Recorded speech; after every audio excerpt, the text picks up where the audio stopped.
The Wild Wild West. Yo, what a slap, bro. What a motherfucker. That was a powerful slap, Omer. That was. Damn, you're coming for Gardini's job. I know, man. Surprised everything syncs up properly with his little slap. We'll see, though. We'll see. Usually Lemaire's about 50% on his producing skills. Yeah, there could be a major There's a technical solid chance that this does not have a video. So we'll see. We shall see. It is a woman's world, man. I mean, bro, we're lucky to be living in it. We're lucky to be living in it. I can't wait till she comes here. I'm going to the tour. Katy Perry's, that was a good, I was expecting that to be terrible. The music video was great. Do yourself a favor and watch Katy Perry's Woman's World music video. I thought the one part was really powerful. There was one part that was extremely powerful, and me and the crew ran it back and started chanting, "Women, women." It is a woman's world. It was a very powerful, just that shot in general. She's trying to tap into the drags. Yeah, you're talking about just by No, not that. Just making that song. Yeah, that's literally a good song. She also was a host on RuPaul's Drag Race. I've seen it. Trust me, Daddy. I know all about the drags now. Every once in a while, when it's a woman's TV choice, I have to watch fucking RuPaul Drag Race. You should remake Grease. That'd be a good movie. Remake Grease, but it's really all just drag queens and doing drag racing. But instead of the cars, they're just like walking towards each other and being like. One of the drag queens on the last season was a bit of a greaser. Really? You're not far off, man. You've got a keen eye for the drag. Actually, Lemaire would obviously be the most powerful drag here. I would be number 2. It is about size and girth. I'd be a mean fucking queen, dude. Yeah, I'd be you think Lemaire would take the throne as the number 1 queen? If you watch the show, you'll see who they like. Mm-hmm. They like a portly fella that does that. I'd be a giant though, because they wear like giant. Yeah, I'd be 6'7". Oh God! How big of a bitch do you think you could be? I can be I can be a bitch. You've seen me be a little nasty bitch. You've been around people when I was being a little nasty bitch to them. You go, God damn, that guy's being a nasty. I could probably be one of the nastier bitches. That's so funny. I know deep down I'd be a nasty queen, dude. I got to get my flexibility up, though. I got it. True. That must be sick, though. Just being a girl and being mad and just being like... I have no repercussions. I'm just going to say the most off-the-wall shit right now. Oh, yeah. It's got to feel so good. And he'll forgive me in a day. All I have to do is say sorry once. In fact, I don't even have to say sorry. I have to just be kind of nice the next day. I have to vaguely acknowledge the guy that I'm dating or married to will just go, yeah, fuck it. That's fine. Yeah, I don't give a shit. I know you're fucking dumb. No, that wasn't directed at anyone. That was a joke. It is funny though, just to like be brewing, wake up, and be like, dude, ever since I got my gun, I've just been so sassy. Really? Ever since the gun's been in the house, I've just been going, who wants it? Yeah, what's up? What's going on? Any bump in the night last night. Clip was loaded. Yeah, you like literally wake up feeling sorry for whoever it is. Like I'm not even scared. I just feel sorry. It'd be insane what would happen to them. I feel sorry for you right now. Yeah, I'm gonna try that. I'm gonna do one day where I just wake up and just beat her to the cops will get called. I'm not gonna hit her. I know, but if you said, not even say, if you talk the way they talk to us, the police would be there. I'd be true. I'll be way more subtle though. It'll be like, "What's the matter?" And I'll be like, "No." I'll be like that all day. Just wake up and it's like, be like, "My arm's hot." Like what? Like my arm's get good sleep. Something's going on with my right hand's really warm right now. No, get off of it. Leave it alone. I don't want you to touch it. I want you to look at my arm. Just see how long I can make it. You would crack. You would start laughing. What, if you did it to me? No, not you. I wouldn't do it to you. Yeah. I have a different, I have a different target. I have a different target in mind. Yeah. You would target a strike. You might hit some civilians though. I think the kids might be some collateral damage on that one. You do a targeted strike in response to pure terrorism. I'm getting a coffee and I'm like, there's too much syrup in here. Yeah. I got this coffee today and I was laughing. I want to start going to coffee, like the same coffee shop every day, getting the same thing. And as I sip it, walking out the door, I'm going to go, it tastes like shit. And just walk out. Every day. Just every day. Yeah, that's good. It tastes like shit. I'm sick of eating this shit. Come on, let's go. Just go, Jesus Christ. Just throw it out and walk out. Just do it every day. Oh, man. I just hope Katy Perry recovers. Me too. I'm starting to join KP's side now. Good. You're a powerful ally. The space landing, not great. That wasn't not good optics. But that's a learning moment. Then she linked up with, what was it? Dr. Luke. Dr. Luke. Yeah. Dr. Luke. Questionable past. That's where I draw the line. No, Katie. It's no hanging out with Dr. Luke. I don't hang out with Dr. Luke. It's sick to team up with Dr. Luke and then make a powerful woman song. That's where I draw the line. Yeah, I don't know. It's one of those things where it's like, a bunch of ladies went into space and acted like idiots. Yeah. So what did you think was going to happen? Are we all? Yeah, they're just. They're fucking ladies. They might as well have rode one of those, like 6 wives got launched into space. Well, how did you think that was? They should have launched them on one of those like bicycles where you all face each other and blast music. That's all that was. They could have hit them with Peloton class. The bar crawl bike. Oh, that one. The bachelorette party where they're all like, oh yeah, for sure. They can't handle those. Who thought they were going to handle fucking Blue Horizon or whatever? I just hope they raise enough awareness for Bezos' mission to launch trash into space. He started by launching While a you bunch guys of laugh fucking and trash. have any of those bicycle things been hit by a truck yet? Had to have been, bro. Had to have been. I've been on one before, and it's like, after riding one, I'm like, these things got to get clipped, man. Because you're just in the street. There's just a guy like looks over his shoulder and just hits the street. This guy hitting an on-ramp and you're out there going, oh shit. Oh shit. Into the wrong side of the highway. And you're like, dude, come on. Yeah, I'd like to know if one of those guys Take me home tonight. You're just riding into fucking southbound traffic. That's a good, That would be funny. Just a suicide mission. Yeah, suicide bike rider. Come on, ladies, hop on. Especially he's just driving and just like, and then so I fucking told her, he's like, I can't, man. Yeah, you don't pedal. On the Mopac. You don't right into the river. You don't even pedal. You don't pedal at all. You just sit. Your pedaling does nothing on those things, dude. That's how ladies used to kill themselves back in the day. You just hop in the river. You're just ready for the river, and you would just be like, "Fuck it," and jump in. Yeah, that's usually how they got rid of their kids too. Oh Jesus! We're taking you straight to the lake. Why don't you sit in the back of the car? I'm going to put it in neutral. Right down the boat ramp.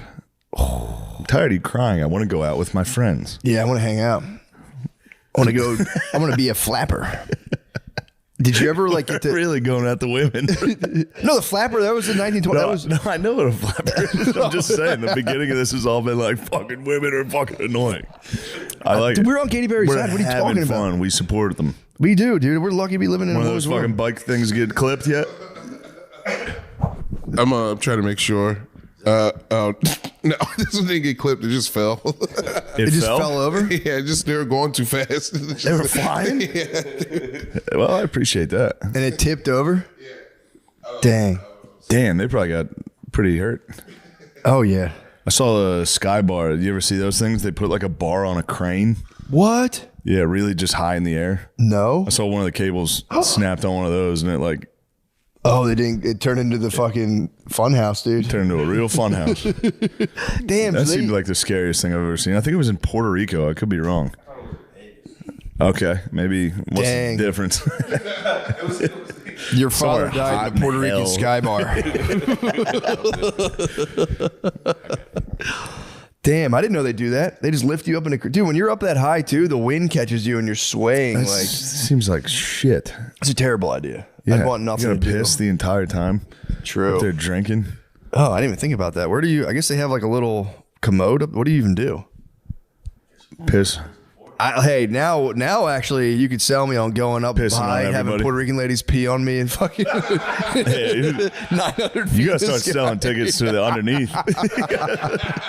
A little side hustle. Just drowning in White Claw piss. Now we're talking. That thing's no holds barred, dude. True. I gotta head to San Juan. I got a business. Yeah, It's a that's business the woman's trip. world I dream of. Yeah. Dude. Just get a poncho like you're the Lady of the Mist. I would be voguing up there, dude, if I was at the fucking Puerto Rican Sky P bar. Yeah, will you look up this Puerto Rican Sky P bar? We got to fact check this. True. Sorry, we have an all black crew today. And they're both preoccupied with the NBA playoffs. Checking stats. Dude, the NBA playoffs need to chill on the commercials. What are they doing? Bro, they are targeting the African American community with intensity. Wait, how so? Before I... Every single commercial is catered to black people. Got you. But it's like almost like It's not race war stuff. no, it's not race war stuff, but it's a little like Wingstop's taking up a bunch of ad Really? space. Yeah, it's It's a lot of Wingstop. It's like it's every chicken place. You're watching it going, dude, chill. Yeah, NBA is Spread like, it out, dude. shame on them. Put one on the PGA Tour Toss just to it to Pep fucking Boys, throw yeah. it off a little. Tossing the Pep Boys. That shame on them. Yeah, it's fucking literally it's Sprite. Yeah. Chicken. Yeah. Yeah, somebody was saying the other day, they're like, it's crazy that the Wingstop commercial isn't racist because it's just a black guy. Wingstop commercial's the most racist commercial I've so ever seen. Racist as hell. It's a cool black guy.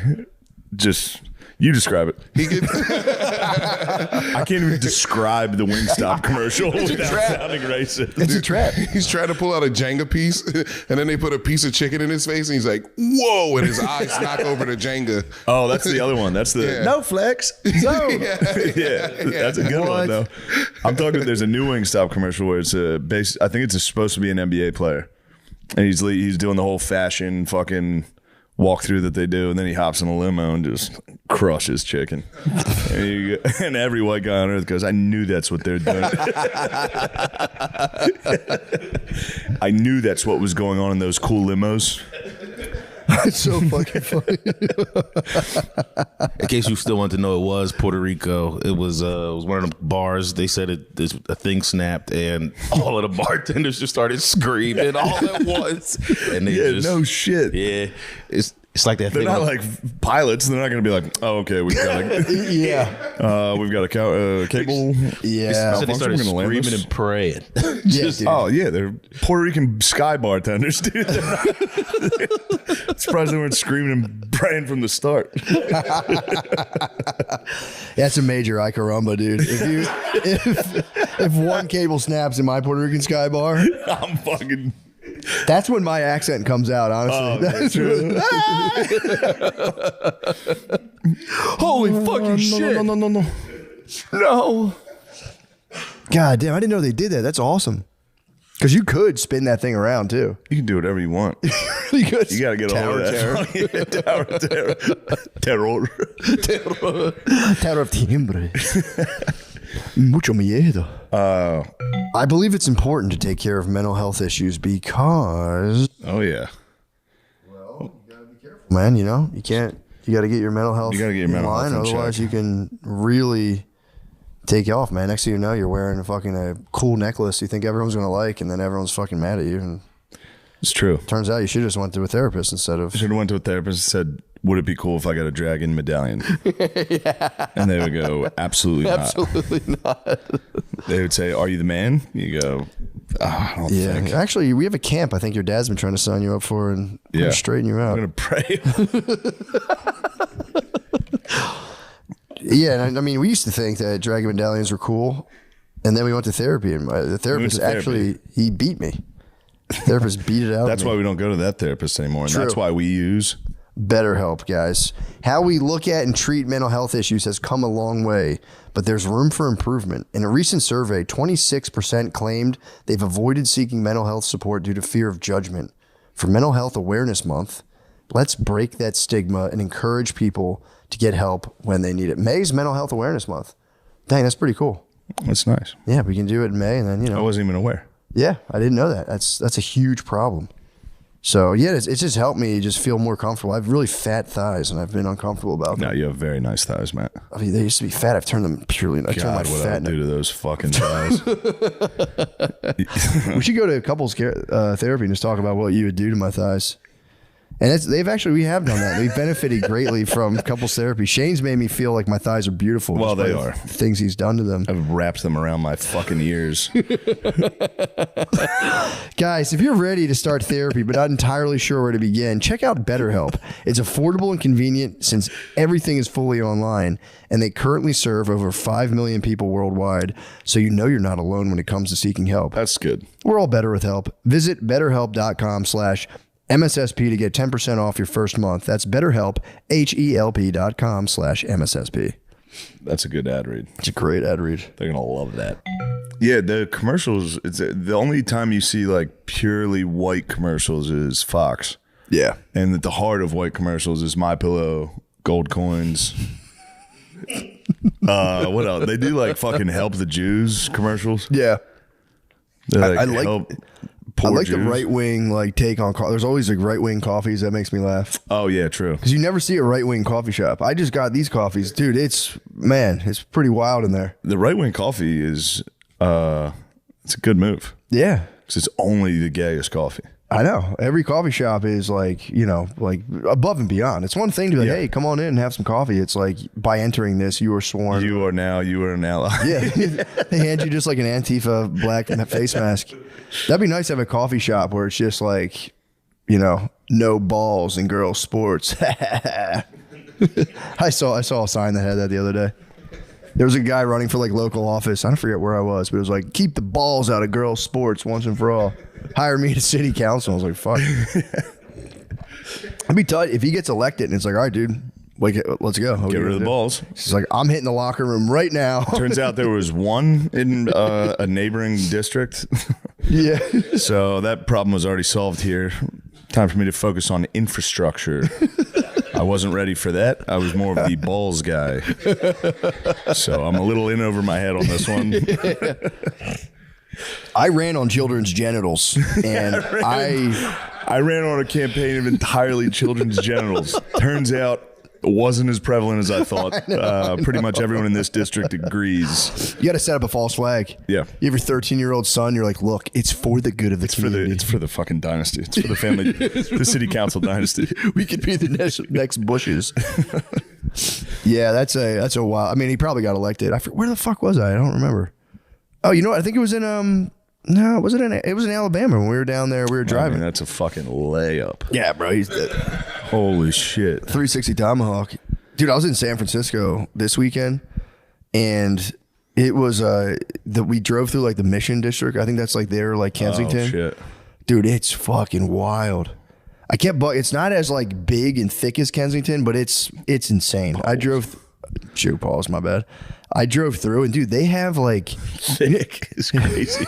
Well, I mean, like dense with people. It's not as like big and thick as veiny as Kensington. It's not as veiny and throbbing as Kensington. It's not oozing pre-cum. But they have like a different drug guy. Kensington has like the bend it over guys. In San Francisco, there's like these guys, and they just walk around. Like it's crazy. Oh, it's a new guy. Stuck walking. Yeah, stuck walkers, dude. They're just like this. They're like this, and they just kind of like scramble around. I've never seen those guys. It is nice. It is nice that it's like a zombie video game where you're like, why are there different zombies in every level? But it actually is like that. I don't know what that drug is. That's not like. The final stop is fucking L.A., San Diego with the screaming runners. Yes. Austin's got the screaming runners, dude. Screaming runners is terrifying. I don't know if that's like the meth fighting the heroin and they just get like stuck. Could be. Because it was wild. And they weren't like, if they were older guys, oh my God, just like scoliosis untreated. They were like on the younger side, like in their 30s, just hunched and then twisted too. Nice. I want to get a Pokédex. Low pad level. They're ready to fucking. They're ready to strike. Low man wins. I want to get a Pokédex where I can just identify them. A twisty bendy. Mild aggressiveness. If America declines enough and we bring back basically the Coliseum, we need to toss these boys in. True. I got a feeling the heroin boys in Northeast are gonna be tough. I think the screaming runners here are all talk. You think? I think the heroin boys are gonna be tough. Yeah. And then for like the round girls, we can just get like street prostitutes. Yeah. Like toothless street prostitutes. How tough do you think the Midwest zombies are going to be? Midwest zombies they're not even zombies. They're like white meth. Yeah. I don't know. They'd be technicians for sure. Yeah, they'd be working on the crafts. Because we would have to get into pod racing. We would have to let these boys operate some motor vehicles. We need the weight class. We need like the 95 pound to like 97. All 95 pounds. 110, 115's heavyweights. Heavyweights 110. And you got to watch the women's league because you would have a lot. Women's league would be nice. Yeah, but you'd have to be careful with you have a lot of Juana men fucking sneaking into there. There would be a lot of Juana men. Keep the balls out of homeless cockfighting. Keep the cocks out of homeless cockfighting. Who's your pick to win? The Screaming Runners on paper, they could be a paper tiger, but they'd be more of like X-Pac. They'd be off the ropes. They'd be more off the ropes. I saw him at an airport. You almost got me, but no, you didn't. I did. I saw Pac, dude. I for real saw X-Pac. I'm starting to come back around on that too. I think you might have saw Pac. I did, dude. I swear I saw Pac. You need to start screaming X-Pac at so many people. Any white dude with long hair, you got to go, oh, X-Pac. He was wearing a bandana and cool glasses and a tank top. It was definitely X-Pac. Every single white dude with long hair dresses like X-Pac. I swear, dude, I think I was on my way to Puerto Rico when I saw X-Pac. I He swear was to had God. to do a skyball for sure.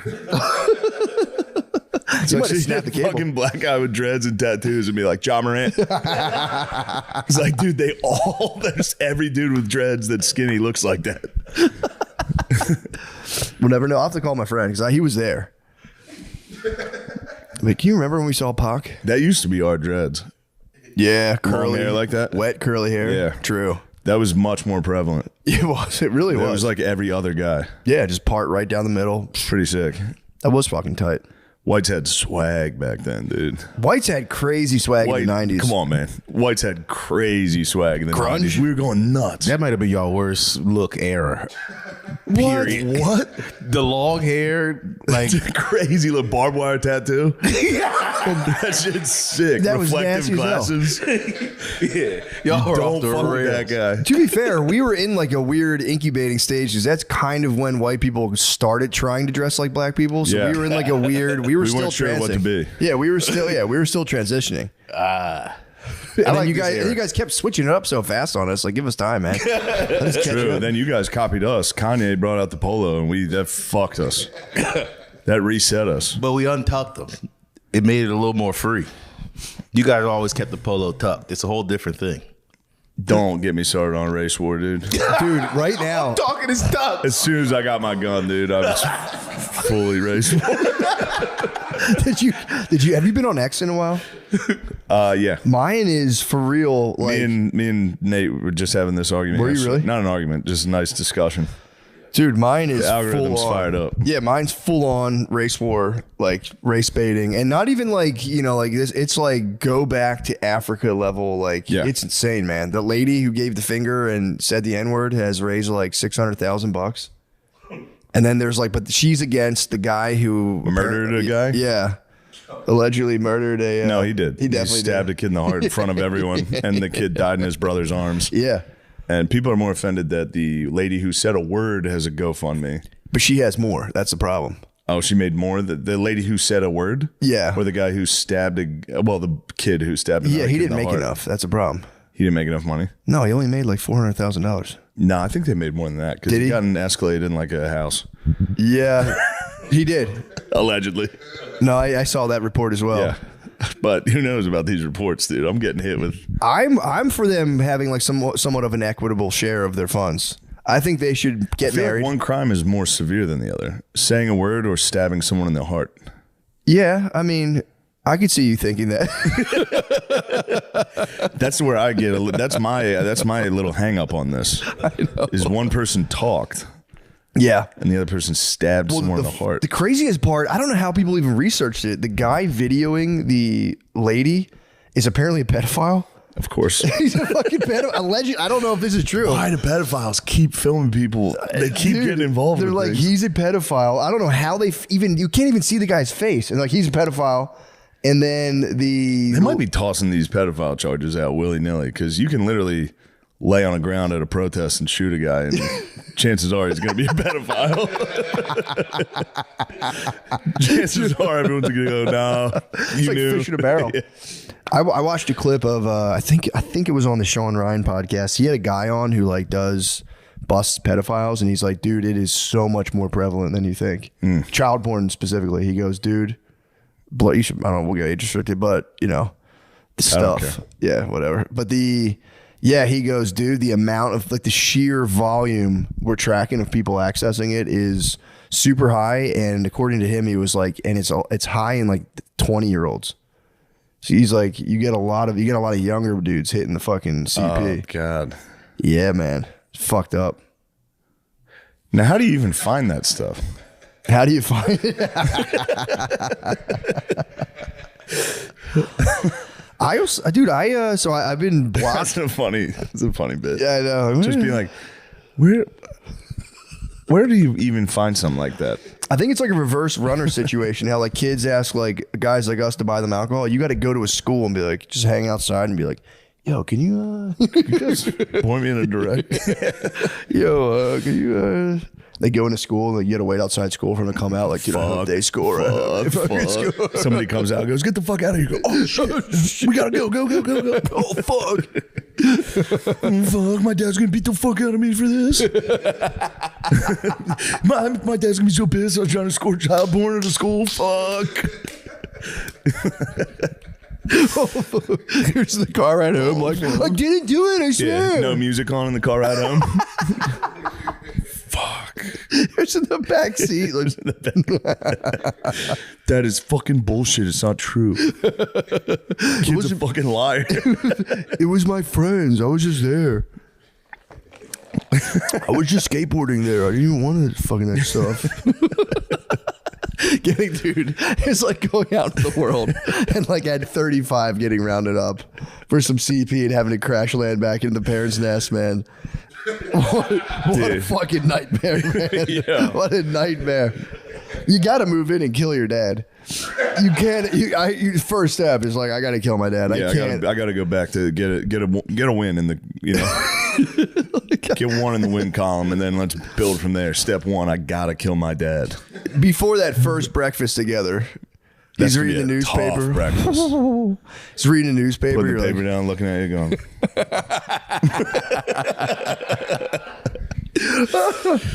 Jesus Christ. Your mom trying to smooth it over a little bit. It's fine. All the kids are doing it. I just read a report that said it's a lot more prevalent than you think.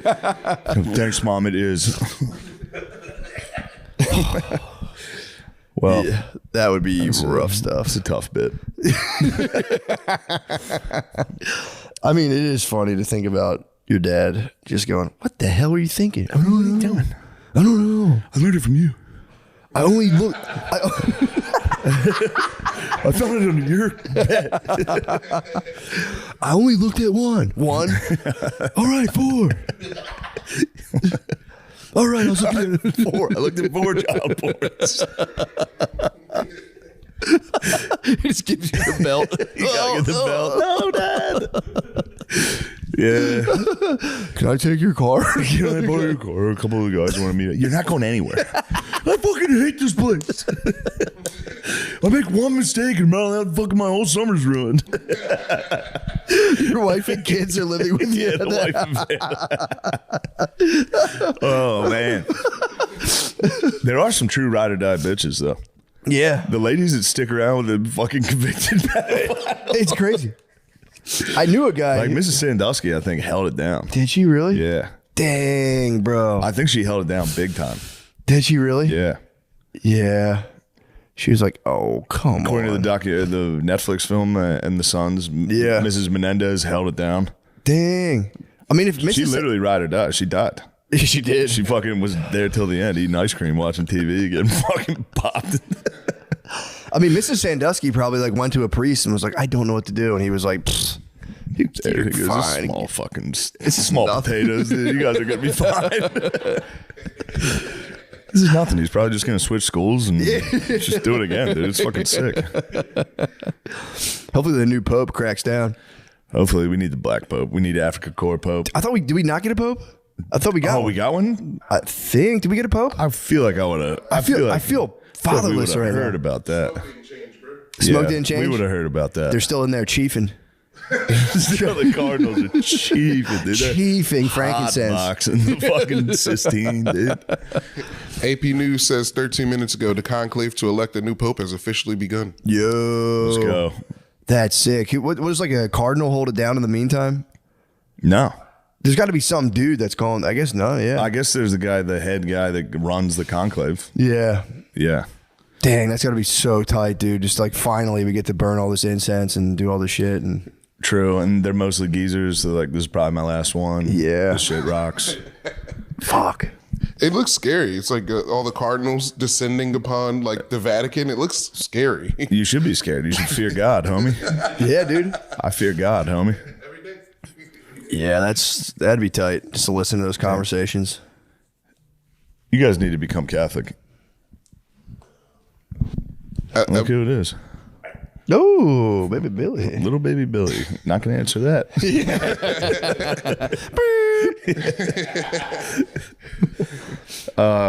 Yeah, let me. Who's in the running for the? Yeah, what do we got? The Holy See. I'll look it up. I didn't know they told you that. If like you're like this is a young Catholic prospect from Minnesota. No, they did. I swear, there's an African priest. Dang, do you think they have like an error rating for like how many times they touch kids? He's got like a 0.23. 0.23 errors on field. They got to fire up some candidates. Let's go. This is a pivotal moment for the Catholic Church. They need to fire up. They need to break the mold. It'd be sick if Obama was just the Pope. Obama. You get out there, he's like, "Come on, brothers, come to church. come on, brothers." That's a crazy Obama impression. That's what he did last time. That was the most recent one. Yeah. That was the most recent one. He goes, "Come on, brother." Yeah, the brothers, you letting us down, brother. Yo, here he is. What is it? Damn, the black cardinal's name is Peter Turkson. Peter Turkson? He's got the easiest name out of everybody to try to. I was trying to tell him to. They're all Italian. Yeah. Matteo Zuppi. Did you ever get like when like the African missionary priest would come to your church on like a random Sunday? Yeah, I used to love when those guys came. Great. We had a guy fucking stay as our priest for like way too long. Did you really? In Mechanicsburg, people were getting a little tired of it. You know, I can't even understand the fucking homily. I don't know one thing this guy's saying. Yeah, he was a good brother. What did he just like lifted one of the altar boys up in front of everyone and like, "This is a new king." No, Africa Core Pope would be sick, dude. That would be so tight. I don't want peace. I want problems all the time. You hit the fucking Nigerian who wants to be a millionaire. Hit him with the fucking, "It's okay to be gay now." No!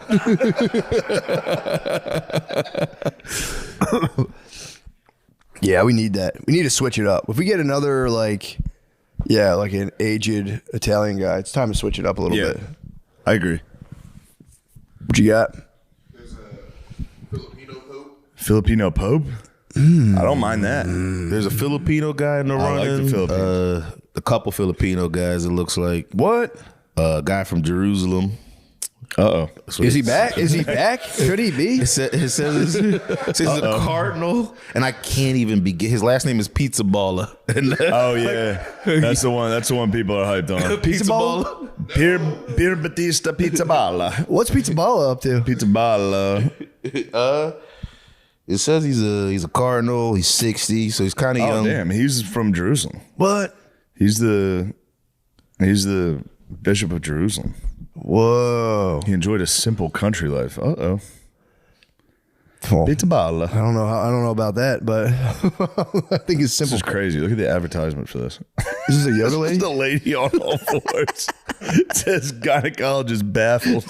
Simple stretch relieves bladder leakage. What the fuck are they talking to me with that? USA Today, dude. Just a lady leaking out in the fucking downward dog. Yeah, that's true. That's the thing. Well, I mean, Pizza Balla's got a good. He studied at Hebrew University and was able to absorb non-Christian points of view and learn the Hebrew language. He earned a reputation as a trusted emissary among the Christian, Muslim, and Jewish communities in the Holy Land. what? Could be the bro to unite the bros. Yeah, Pizza Balla could be nice. You could definitely form a... Oh, dude. What you got? In the wake of October 7th, the attacks by Hamas, Pizza Balla called for prayer and even offered himself as a hostage. Oh, that was the guy. In exchange for the release of children. Shit, I know that guy. Pizza Balla is he's Pizza the man. Balla is kind of a beast for that. Yeah, he is. They didn't take Pizza Balla? Hamas is fucking dumb as shit. They should have took him up on that and cut his head off right away, dude. If Hamas was really about that life. No, if he cut off a Cardinal's head, they would have gotten crushed. Yeah, that'd been Crusades. Assemble the army. It is funny him standing there and they're like, no, dude, we're going to keep these kids. Yeah, be like, no, dude, we do not want the fucking smoke. Damn, he went white boy crazy on the Muslims. He went white boy crazy. Fucking take me. Kill me. Take me. Fucking take me right now. He just carried his drudged a crucifix down to the Gaza. Take me. Fucking pussies. Ooh, Pizza Balla. I remember hearing about that and be like, what a beast. I want to learn about the African fellow. Yeah, I would like to learn more. And I'm not talking about the Algerian dude. That's bullshit. Who's the Algerian guy? Oh, that guy who's Jean-Marc flexing. Aveline. Yeah, who's trying to say he's the Pope. He's the real Pope. It's like, no, dude, you're the real Jews. Chill. You can't have everything. I'm the Jews and the Pope. It's like, all right. Hold on, there's a guy named Joe Tobin from New Jersey. Joe Tobin. Yo, Joe Tobin, all the way from fucking Newark. He's just a deacon that threw his hat in the ring. We've never had an American bull. We haven't, actually. Could you be my American Damn, Italy bull? really is like the New York City of the fucking... if you want to really make it in the Oh, yeah. Pope business, you got to go to Italy. American Pope would be dope. I think it'd be sick. Yeah, it'd be the young Pope. Yeah. Yeah. They're not gonna do Joe Tobin. Joe Tobin from Tom's River, New Jersey. Joe Tobin. Damn, Peter Turkson, native of Ghana. Let's see. Who else we got? Ghana could be nice. I want him credentials on issues of poverty, climate change. Climate Beat change it. Pope. Beat it. The church has been hard on. They've been like going hard for climate change. Oh, but Turkson leans conservative on matters such as homosexuality and Dang, do they vote? contraception. Motherfucker, do I have a fucking meeting right now? Oh no, that'd be nice if they vote. Like, what do we think about gay stuff? And there's some guys like, whatever. That's a big part of it. Yeah, true. Yeah, you gotta stand up and go, fellas. It is funny just have a room full of fuck with that. just wild. Also, a ton of those dudes in there are gay. Yeah. It's just like, bro, I don't know. I've never even heard of that. What the fuck is that shit? I don't even Fuck. Ew. What? Now, how would somebody go about finding out about something?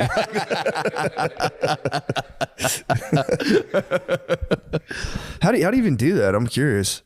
Guys, please come. I think next weekend, May 16th and the 17th, I'll be at the Crest Theater in Sacramento, California, then the Neptune Theater at Seattle, Washington, and then the Hollywood Improv at Hollywood, California in June 25th. But next weekend's a big one. Please come to that. Yeah. Thank you. May 31st, Des Moines, Iowa. Come on. What are you waiting for? Hey, everybody. It's me, Lemaire again. What you guys? You're full of shit, dude. That's This is crazy. a squat. Hey, would you come to my show in Florida at Coastal Creative on May 9th? Let me test the fucking resistance. On May 9th. Hey, you're solid as a rock, bro. Solid as a rock. May 9th. And on Friday, It's not going anywhere. Saturday, May 10th. where I'm co-headlining with John Rudnitsky or whatever. Solid now. as don't say or whatever, like you're fucking better. I'm not better, but I didn't like that it happened. This episode is brought to you by Aura Frames. You know when you give someone something and they just light up because they love it? That's a great feeling. Well, this Mother's Day, you can make that happen and be crowned best gift ever in your family with an Aura digital picture frame. And to really seal the deal, you can give it to mom preloaded with all her favorite family pictures. I love thoughtful gifts like that. You know? Yeah, man. I think my mom, I'm like, damn, I got to send something back for Mother's Day. True. When the fuck is it? This Sunday. Oh. Yeah. I might send a priest to her Mom's house. getting nothing for Christmas. No, I'm going to send a priest to bless the house. That's a good move. That'd be cool. Well, it's not as good as an Aura frame, Matt. No, they can take pictures of the priest. Just like sternly staring at the family. Aura Frames has lots of cool features. It's easy to see why it was named Best Digital Photo Frame by Wirecutter. There's unlimited storage, so you can add as many photos, videos, and funny memes as you can find. Wouldn't it be nice to send your father and mother a meme? That'd be nice. You could trick them. And setting everything up is ridiculously simple. You can literally just plug it in and share away. Plus, Aura has a great deal for Mother's Day. For a limited time, listeners can save on the perfect gift by visiting auraframes.com to get $35 off, plus free shipping on their best-selling Carver Matte frame. That's auraframes.com. Promo code MSSP. Support the show by mentioning us at checkout. Terms and conditions apply. Now let's get back to the show. What do you say? Let's do it. Yeah, that's I saw a cool priest in San Francisco. I went down to Haight-Ashbury or whatever it's called, like the big hippie area, and there was a cool priest in Doc Martens walking around. Like there was like laying on the ground hippies on like the corner, and he was like chopping it up with them. They were fighting. They literally, we were there for maybe an hour just walking around, and like within that hour they all spazzed and freaked out at each other.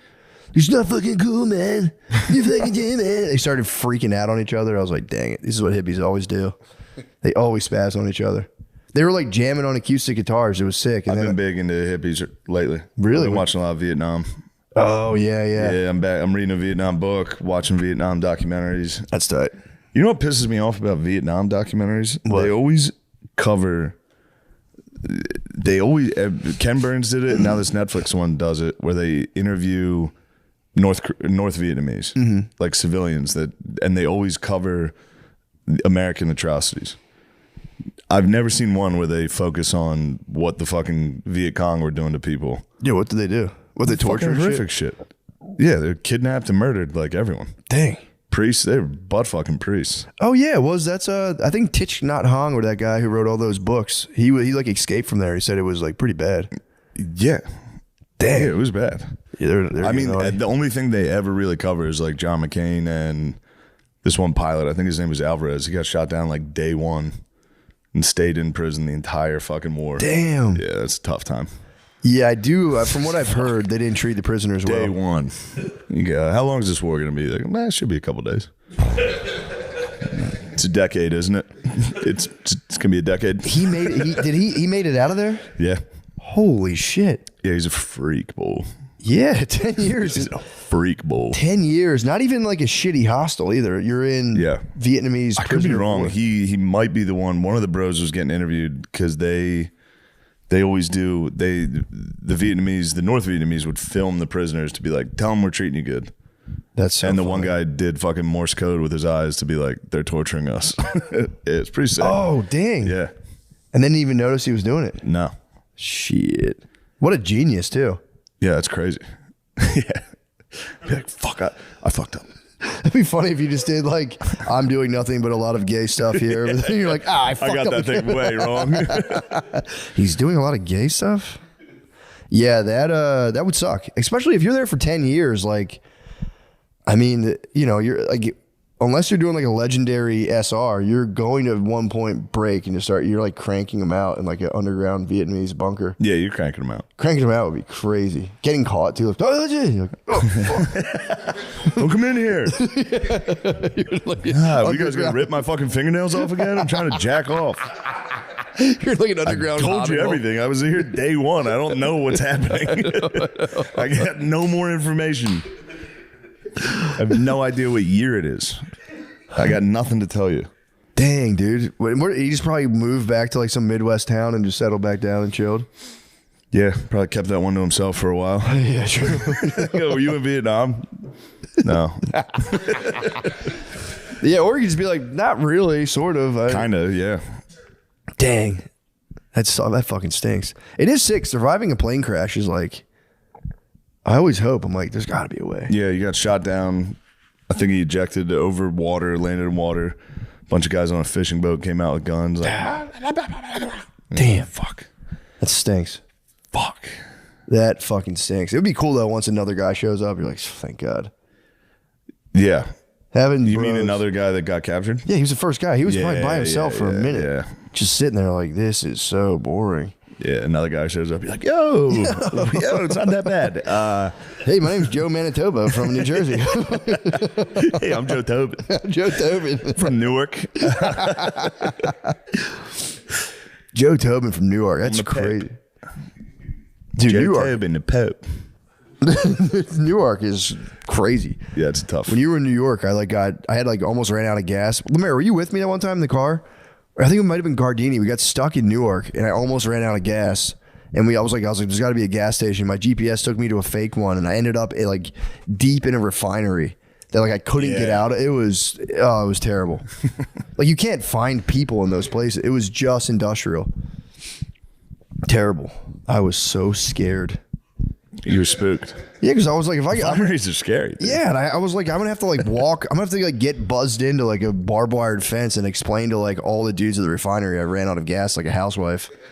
Just be like, guys, yeah. You know what happens next, dude. You get in the oil rig. You getting deep drilled. They would give me something big and thick, dude. They give you the deep horizon.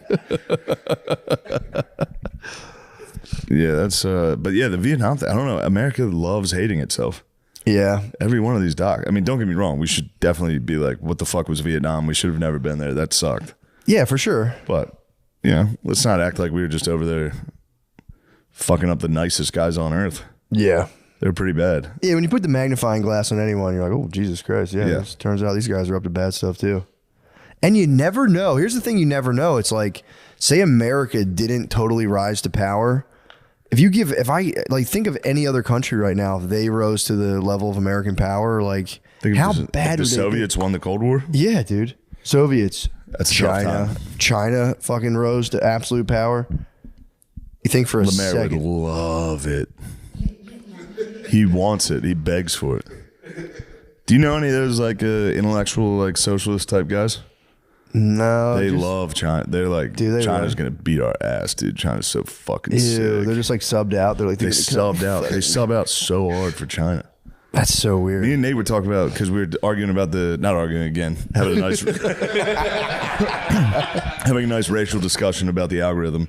But it's like, dude, if something happens, like India, Pakistan, let's say somehow that pops off and the world goes to war. Yeah, Americans. We've you know how like we've spent the last like 15 years really trying to suppress like the racism and hatred in this country, obviously fueling it, but yeah, true. Like making a real concerted effort from it, dude. The second we flip that switch to World War III, it's gonna be like, let it fly, dude. Let the hatred. Oh yeah. Now we have a fucking enemy. Yeah. Go nuts, dude. Dr. Seuss is going to be drawing up some racial cartoons for us. Like, dude, America can flip that switch. And I don't think people know how fucking rotten America can be. Yeah, because then the floodgates will break and they'll just be like racist caricatures of like black people for no reason. Like, hey, what the hell? Hey, hold on a second. I just got them ready in case. Shut the fuck up. It's World War III, dude. We don't have time for this fucking bullshit. Yeah, that's going to be, if we get like because the last time we got like a national hate vibe going was 9/11. 9/11. Yeah, it was on. Now that was not even on. Yeah. Think if it was really on. Like, think if there was an actual enemy. Oh, yeah, an real threat. Yeah, but who's part of the BRICS? Somebody. Who's part of the BRICS thing? Because is India part of the BRICS? No, they're with us. Who's the I? Maybe they are BRICS, but they're our bros. Yeah, we're I with thought India. India was our bros. We're with India. Okay, because I know the BRICS. Brazil, Russia. Are you sure it's not Iran? It's India. Iran. You're right. Oh, it is in India. Yeah, India is our. Who the fuck is X? Indonesia. No. Dude, I think China stands with India right now. Do they? Yeah. We would too. Yeah. I think India's our bros. Yeah. Pakistan's going full fucking Muslim crazy on them. They're going Muslim kill everybody. I mean, how does Pakistan even figure they can attack India? That's not even close. India's going to destroy. You gotta give Muslim countries credit. They punch above their weight class. Every day they go, "What the fuck is you? What are you looking at, motherfucker?" Palestine went dumb on them, dude. Palestine. They really are crazy. Palestine was like, "What the fuck are you gonna do, dude?"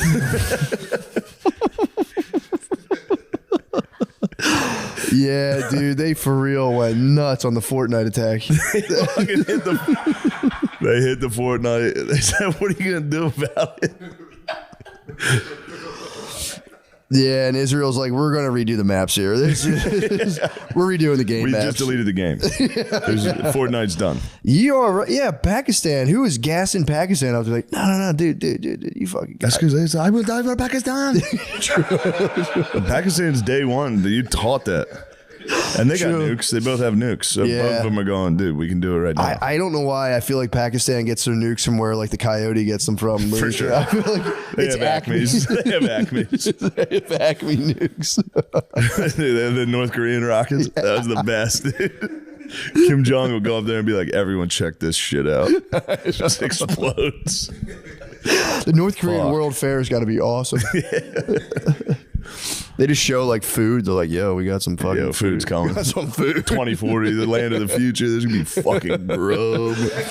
Would you ever hear the dudes who escape and go to South Korea and are just like literally Blade Runner? They're just living It's in like the Village. You ever see that movie? Village, yeah. You leave, you go, there's trucks. Living in the future, just be like, what the fuck?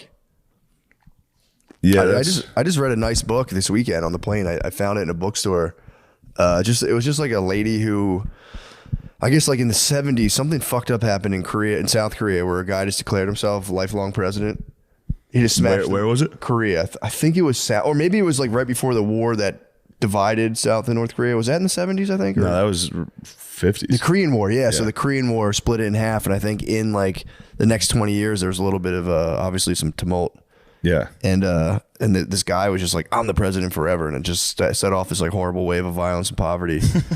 And then the lady got adopted to an American family and just like got out of there. And the Korean government allowed parents to just be like, yo, if your kid's like too much, we're shipping a bunch of kids to America. So I think that was like a huge wave of, they were just like, and they would declare you as an orphan. Your parents would be like, good Korean adopted kids, they rock. Yep. And no, there was nothing like your paperwork, you would hit America and like you would have blank birth certificate. You couldn't find your parents ever. And this lady just wrote it was like a book of like kind of like poetry and essays just about like getting beached in America. It wasn't even really about that. She was just writing about like the Big Bang. It was pretty sick actually. She was just writing about the Big Bang. She was writing about the Big Bang. Was that her fucking dad's name?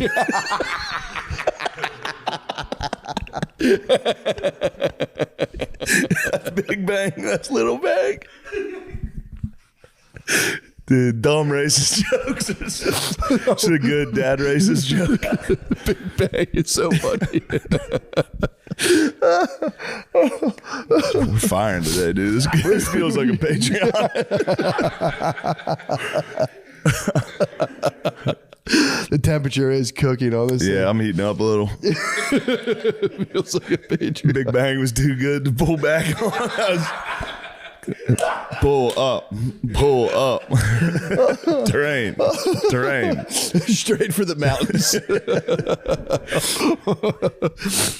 Hot diggity darn. No, guys are allowed to have fun, dude. Dude, you know, I did the mothership last night. Had a good time, but afterwards I got off and just smoked like a giant joint in the green room and then went home like, I'll pass out. Fucking no dice at all. I'm wide awake.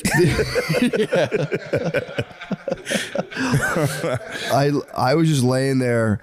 I don't know. I had this idea where like I want to come up with a company or some sort of technology that like you could send your dad a painting, and the painting already. It comes wrapped. I'd love to send my dad paintings. Well, get this. So it comes like wrapped in cellophane because what happens is it has some sort of like technology when the moisture in the air hits it, it slowly transforms the photo. So your dad hangs it on the wall. Yes. He's so pumped on it, and like slowly, it'll be like a general, like standing like a battle scene, Yes. and then like the general day after day slowly transforms into a giant throbbing veiny dick that's just like just laying waste, or just like, or instead of a battle scene, it turns into just like guys having sex, and your dad just walks into his house one day, and is like, what the damn it? Yeah. The technology's got to exist. That reminds me to send I haven't sent a picture of a hot guy's ass to my dad in a while. If you just Google guy's naked ass, I remember this. Send it right to your dad. He's going to love it. And you can put the invisible ink on it now. Oh, exactly. Yeah, they get very And confused. it just slowly, like day by day, they don't even notice it until one day they're like, what the fuck? Yeah. Or you could get like almost like, you know how when you're looking at porn, there's like those Simpson, Yeah. like Family Guy. You could do one of those with Nancy Pelosi fucking Donald Trump in the ass. Oh, dude, that would be. It explodes. That'd be India versus Pakistan, dude. They would That'd be spaz. Pakistan. They would spaz. I will die for Pakistan. Especially if your dad's like a mechanic, he's got like hanging up on his wall, and he's like, you know, the calipers, and the guy's like, what the fuck is that? He's like, God damn it. Some fucking punk must have done that. God damn it. Fucking asshole punk. That's a great idea. Wouldn't that be fun? Well, I mean, that's aura frames. Aura, you could, yeah. If you You can can stack the deck in an aura frame. You can toss one in. Yeah, you could. That would be digitally. It would be the easiest, like day by day, Yeah, like yeah, pixel yeah. by pixel, it transforms. Like, that way, you're like, nah, it's just like a cool photo, electronic photo. It was great. Or it's just that would be nice if you could do this easily, where it's like a nice picture of you and your dad, and then you do an AI slow mo transfer where it's just you guys making out. Dude, my dad would He like. might, yeah, my dad would. He might fall. My dad might fall over Yeah, that'd be bad. if it was just one of those like Be like gifts. Tony Soprano looking at the Uncle Ben's.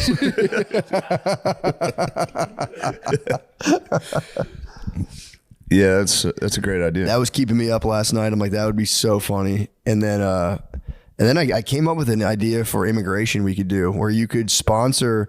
So, because it was like adults, it's hard for adults to get in this country. But I was thinking about that lady getting adopted, and like that's the move. Like babies have the ultimate rights. Like babies, boom, instant citizenship if you can adopt.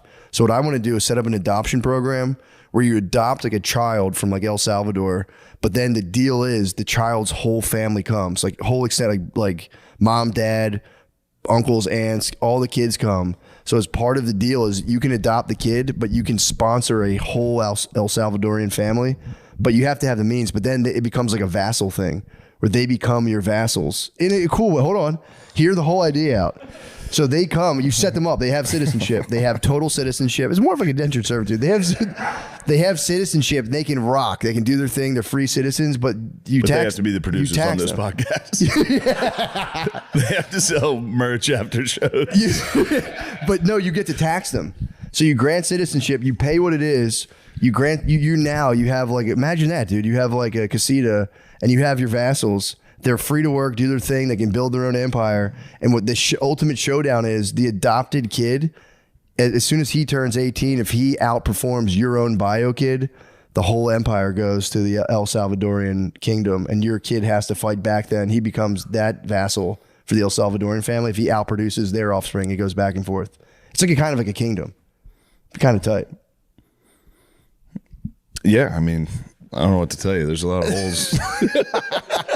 I don't know where to start with this one. That's why I couldn't sleep last night. So I know it sounds rough. Slavery for a generation, and then you switch. Not slavery. They're free market players. They're just getting taxed. They're your subjects. They're getting taxed. But they are free market players. They just it's feudalism. It's feudalism. Yeah, like there's modern serfs. modern feudalism, but with the opportunity. They would light a fire under your kid's ass. You'd be like, bro. I don't know. I feel like every kid would get every crushed. feudal kid would be like, yeah. Yeah, Tell exactly. them to sell the marriage. Yeah, but they couldn't if they did that. Papa, they're not selling the marriage. They gave me nothing to talk about on my podcast, Papa. I don't know. It's just an idea. We is a good We don't idea. have to do it. No, we don't. We shouldn't. But it's not a bad plan. It's fair to be like, bro, I'm going to foot the bill. You guys are total citizens, but I'm going to tax you. You have to pay tax on tax, my tax, for one generation. Mm-hmm. I'm going to tax you. It's like a pyramid scheme with immigration. Yeah. Wouldn't be bad. That's how the pyramids were built. True. Yeah, true. You're reverting back to ancient ideas. I own this family. Yeah, you wouldn't own them. You would be sponsoring them and taxing them. A fair tax. I'm sure what the guy said back then. No, hold on. It's not. You're making it sound worse than it is. True. I Then built there would them be a house. They live in a house I built. You'd be excited for the wedding. You're like, oh, wedding, huh? Let me go by and see what's going on here. As Lord. Technically. It's Optimum Obnoxious. How was Optimum Obnoxious last night? Sick. It was a good one. You went and did it? Yeah. Yeah, I did it after the motherfucking ship. The crowd they were happy. They were excited to be there. It was a good one. Yeah, I was happy with that. Yeah, one. no Gardini. We were missing Gardini. Oh yeah, we had Andy be fat Gardini. We just brought him up as Gardini. It's like we were like he's sad right now. He had a rough whole month. Put on some pounds. We're gonna bring him. He was probably back there being like, "What the fuck?" Yeah, we didn't tell him back there. Like, fuck you too. You fuckers walked off. Yeah, we didn't tell him before we did it. We were just like, just stay here. We'll bring you up as like a special guest. I told him. Oh, you told him? I told him yesterday. Okay. That you're gonna bring him as Fat Gardini. Yeah. How did he do as Fat Gardini? He did great. Did he do a Gardini imitation or? He's a Gardini Impression is also what I probably should have said. He just said, "I'm Gardini." He was like, "I'm Sean Gardini," and it worked. Oh, so no. Yeah. Short answer.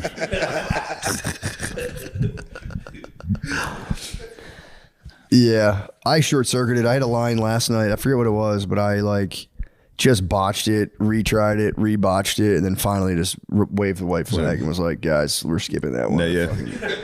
Completely. Joke's done. Yeah, joke's over. It would have been good, but I ruined it. But yeah, I had an ambitious night stand-up wise. I got done and I just smoked a giant joint, and then I was like, "Oh, I said I would do Optimum Obnoxious," and I just ran over there. I was just like,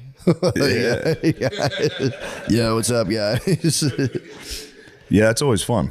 Yeah, it was. I did that for a few years in New York. Yeah. I go, oh shit, I have 4 more spots tonight. Oh shit, I'm fucking hammered. Oh crap, I didn't think about this. Yeah, that was fun. I tried some new stuff. Albany was nuts.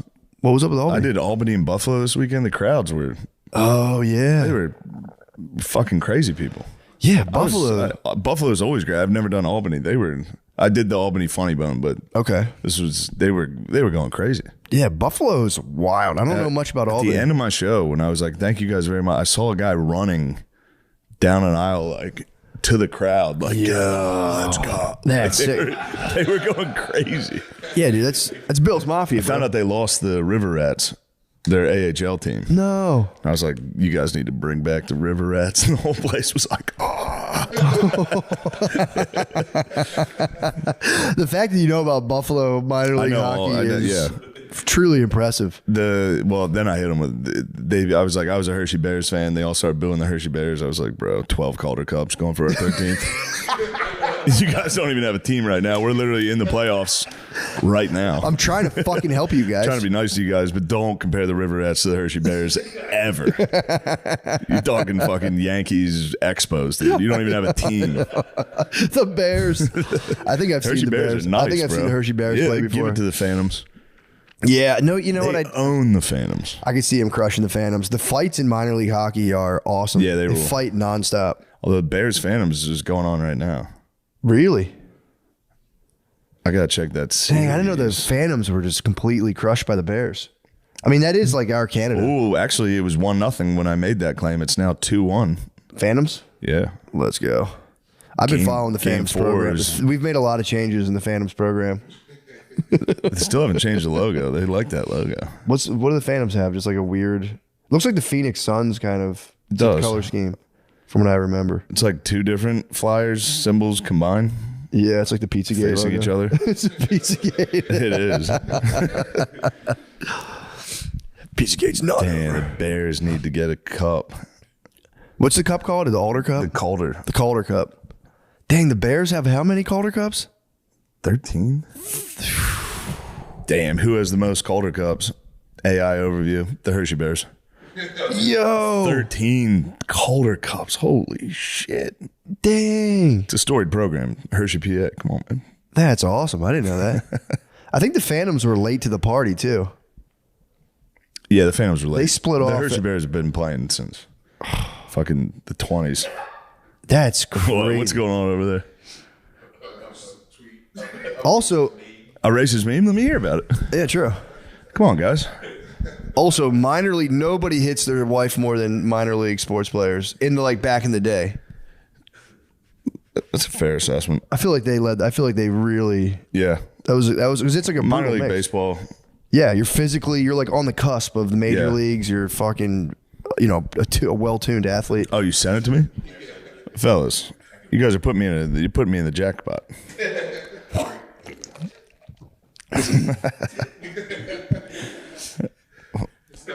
Let me glance at it. It's just it's a play on protesting the Vietnam War, and Yeah. it's people saying no Pakistani ever called my grandparents pretending to be Microsoft. Do you think where do you You think? got a video of the crash. What? I didn't know. You should have told me you sent that. The pedal pump crash. Oh, It's a good pedal pump crash.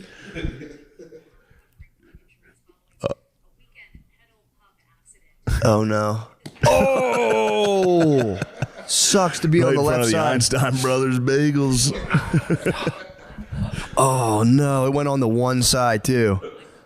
So, Oh, we got a DUI for the pedal oh pump no. crash. Damn. Yeah, I'm telling you, man. I was on one once, and I'm like, these things got to get fucked up every now and again because there's not like it's just a guy like ripping and running. It's like, the dudes who have bicycles with like a cart on the back. It's like those guys getting their CDL and being like, all right, Yeah. I'm just gonna step up, drive a bigger craft. Some of those dudes on the fucking those like little pedal bikes, Yeah. drive like fucking maniacs. Yeah, they do. A couple times, I'm like, bro, like. Swerving between cars and shit. I'm like, dude, slow down. I Yeah, don't. yeah. I'm cool. I don't Yeah. need to be at this place that fast. Actually, you drive me Yeah, I home got right on. now. I could have got on an Uber if I was trying. Yeah, This is a fun trip. yeah, bro. Chill the fuck. I was on with my kids, and I was like, bro. I was like, no extra points for me from the speed. Like, slow it down. I appreciate you working on this hard, but like, fucking relax. Because they'll like tailgate, cut in. You're like, yo, dude. Yeah. Don't It's need not this. necessary. And like they'll drive. Like people will be there, and they'll speed at them. Like they better move. Ching, ching, ching. Yeah, terrible. All right. Well, We're in an hour. Let's We did switch it. over to the Patreon. Let's do it. Bye. Oh, I gotta pee.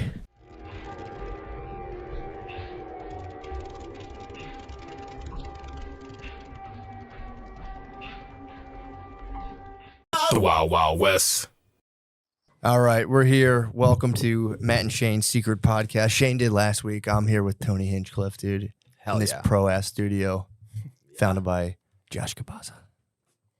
Thank you, bro. Thank you, sir. Thank you guys for doing this, man. This is fucking awesome. Hell yeah. It's nice, dude. It's nice to be in a pro setup like this, too. Makes me turn it on. You guys are normally on like a slouchy couch or something like that, all slouched in. We have handheld microphones on a couch. And you're like, it works, though. Yeah, It does work. But, dude, thanks for doing this. I appreciate it. of course. We're moving down. I was telling you, we got settled in. It's dude, the flight was interesting because we flew with 2 kids, 2 dogs, and my wife, which was like I had talked about it the week before, and I had ordered like a vest, like dog vest. They put the fucking like the shit on them. Fake service animal vest. And my one dog's going blind. So like we were walking through the airport, and people, I might just be paranoid, but like I think there was everyone in like a U.S. Air vest or whatever. I could have sworn was like sussing my dog out to see if they were legit. Right. And I had to act like do like pro dog trainer shit. It was like the most stressful fucking. It was terrible. And I like the microdose too, so I took like my little mushroom microdose. Dude, that was intense, man. That's a lot. was a lot. Does the blind dog have like the creepy gray eyes? He's getting them. They're getting cloudy. Oh. So, and I was trying to like act like he was all legit, and I would watch him about to walk into shit, and I would have to pull his leash. So I was kind of like leading him through the airport. Just a reverse service animal situation. I just had to get him here. blind dog with a seeing eye man. Yeah, dude. For real. It's like his vision's going. He ate 14 chocolate cupcakes last year, and dude, it fucked him up. Yeah. He's never recovered. He's ate some gnarly shit. Like he's accidentally eaten mushrooms before. Damn. Little tiny bit. But he's been through the ringer, but the chocolate cupcakes were on him for real. Yeah. That'll fuck people up. Dude, it fucked him up. Mm-hmm. Were they edibles or just normal chocolate? No, these are cupcakes? regular chocolate cupcakes. Chocolate frosting? No, it was chocolate cake cupcakes. Uh-huh. And I think specifically for dogs, theobromine is like there's caffeine and then there's theobromine. And theobromine just wrecks dogs. Yeah. So he's going blind now. So damn. I know, I feel bad. At least we got him down here. He loves the sun, so he's just been laying in the sun spot. Yeah. So he made the trip. That's what blind people love. The blind people love the sun. It's true. The feeling of the sun. It's got to be the best, dude. Yeah. Well, he was born. We rescued him, so he was born in North Philly and was just like circling like a YMCA eating trash. So it's just crazy. I always look at him like, damn, dude, you're in Austin. Yeah. Who would have thought? He made it. Who would have thought he'd make it out of the hood, dude? My dog fully made it out of the hood, eating trash. Yeah. Now he's eating like Fucking probiotic yeah. pup treats, laying in the sunlight in Texas. He has no idea where the fuck he is, but It's amazing. The flight was cool though, man. It was fun, man. We had to ask someone. We're like, we'll just ask someone to switch seats with us so we could all like sit together. It's fucking. It was Bernard Hopkins. Oh shit. Yeah, it was the executioner. So my wife's like, yeah, like I was pretending to be a dog trainer like throughout the airport. So I'm walking around and my wife's like, yeah, they're saying it's like some guy. He was like a boxer or something. Like I'm just gonna talk to myself. And I was like, dude, please stop. Don't say anything. Yeah, dude, he's the nicest guy in the world. He was coming down here, I think, to do Rogan's podcast. Yeah. One of the all-time greats, the executioner. Yeah, dude, he was super nice, super gracious to, he was like, yeah, no, he's allergic to dogs, but he was just really? like, yeah, and I was like, fuck. He just felt like the biggest asshole, and dude, it sucked. It's like I'm allergic to dogs, but not actual service dogs. He's just sneezing and coughing. It's actually a legal ADA requirement. Yeah, it's illegal for you to be allergic to these dogs. But, yeah. But yeah, that was a trek down here. 2 little kids, 2 dogs, and just fucking. It's crazy when B-Hop, who's been hit tens of thousands of times, has better eyesight than your dog. I know, dude. Especially my wife was like, I'll talk to myself. I'm like, dude, please don't start talking shit to this. She has no idea who he is. Like, I'm gonna get my ass kicked. Yeah. In the airport with my fake dogs, dude. Yeah. Do not talk shit to Bernard Hopkins. She's like, this black guy has quite the attitude sitting next to us. My wife's black, dude. She has the attitude. Oh, yeah. that's So right. she would have popped off. She would have went and popped off. It's not like a white lady going up to an old black dude. This is a youngish black lady going up and popping off, dude. She has no fucking respect, dude. I should, Damn. Sorry, but either way, thanks for doing this, man. No, of course. Pumped. Yeah, man. So how is it down here? Is this good, you're saying? I love it. I love it. It's the fucking best. Nice. Everything that, I spent almost 2 decades in Los Angeles, and I thought it was great until the shit hit the fan. When you're at a place and COVID shit, or was it just like that and political stuff? George Floyd riots hit my neighborhood specifically. Yeah, all true. that shit that was on the national news. That was literally my street. Like that was my actual little, like I'm talking about like a 20, 30 step walk around a corner was 3rd and Fairfax. Damn, especially. And that's it. Those cop cars that are on fire and everything. That's literally, I'm talking about not like people say like, oh, down the block. Oh, I live a walk away. I'm talking about like, oh God. I'm talking about like a 15-second walk. So all that shit. That's my Chase Bank. That's my coffee shop. That's my Whole Foods. That's my Trader Joe's. How dare they? Yep. Yeah, I lived right on the other side of that. Oh, just man. on the other So side. you're not talking about just like a harsh vibe. This was like Gotham City. seriously bad Yep. shit. Oh, all the way. We had it in Philly a little bit. It was like a couple of the cop cars did get like torched and stuff, but it wasn't as bad as this, what it looks like, but it was pretty gnarly. The worst part would have been like the struggling actors being out there and being like, get the fuck out, you fucking dork. Get out of here. They were all they were in the tornado position in their homes, these cowards. Me and my buddy, Rick Kosick, who was my longtime neighbor, and he's the camera guy for the Jackass movies. You see him all the time back there throwing up and fucking getting fake cum thrown on him and shit. Oh, man. But anyway, we're homies and we were very close as neighbors, and the whole thing was happening. Those are all daytime pictures. So what you're seeing there is like 3 p.m., 5 p.m. That's the sun out. What you don't see is what we saw, which was we went out for a walk at fucking 8, 9, 10, 11, 12.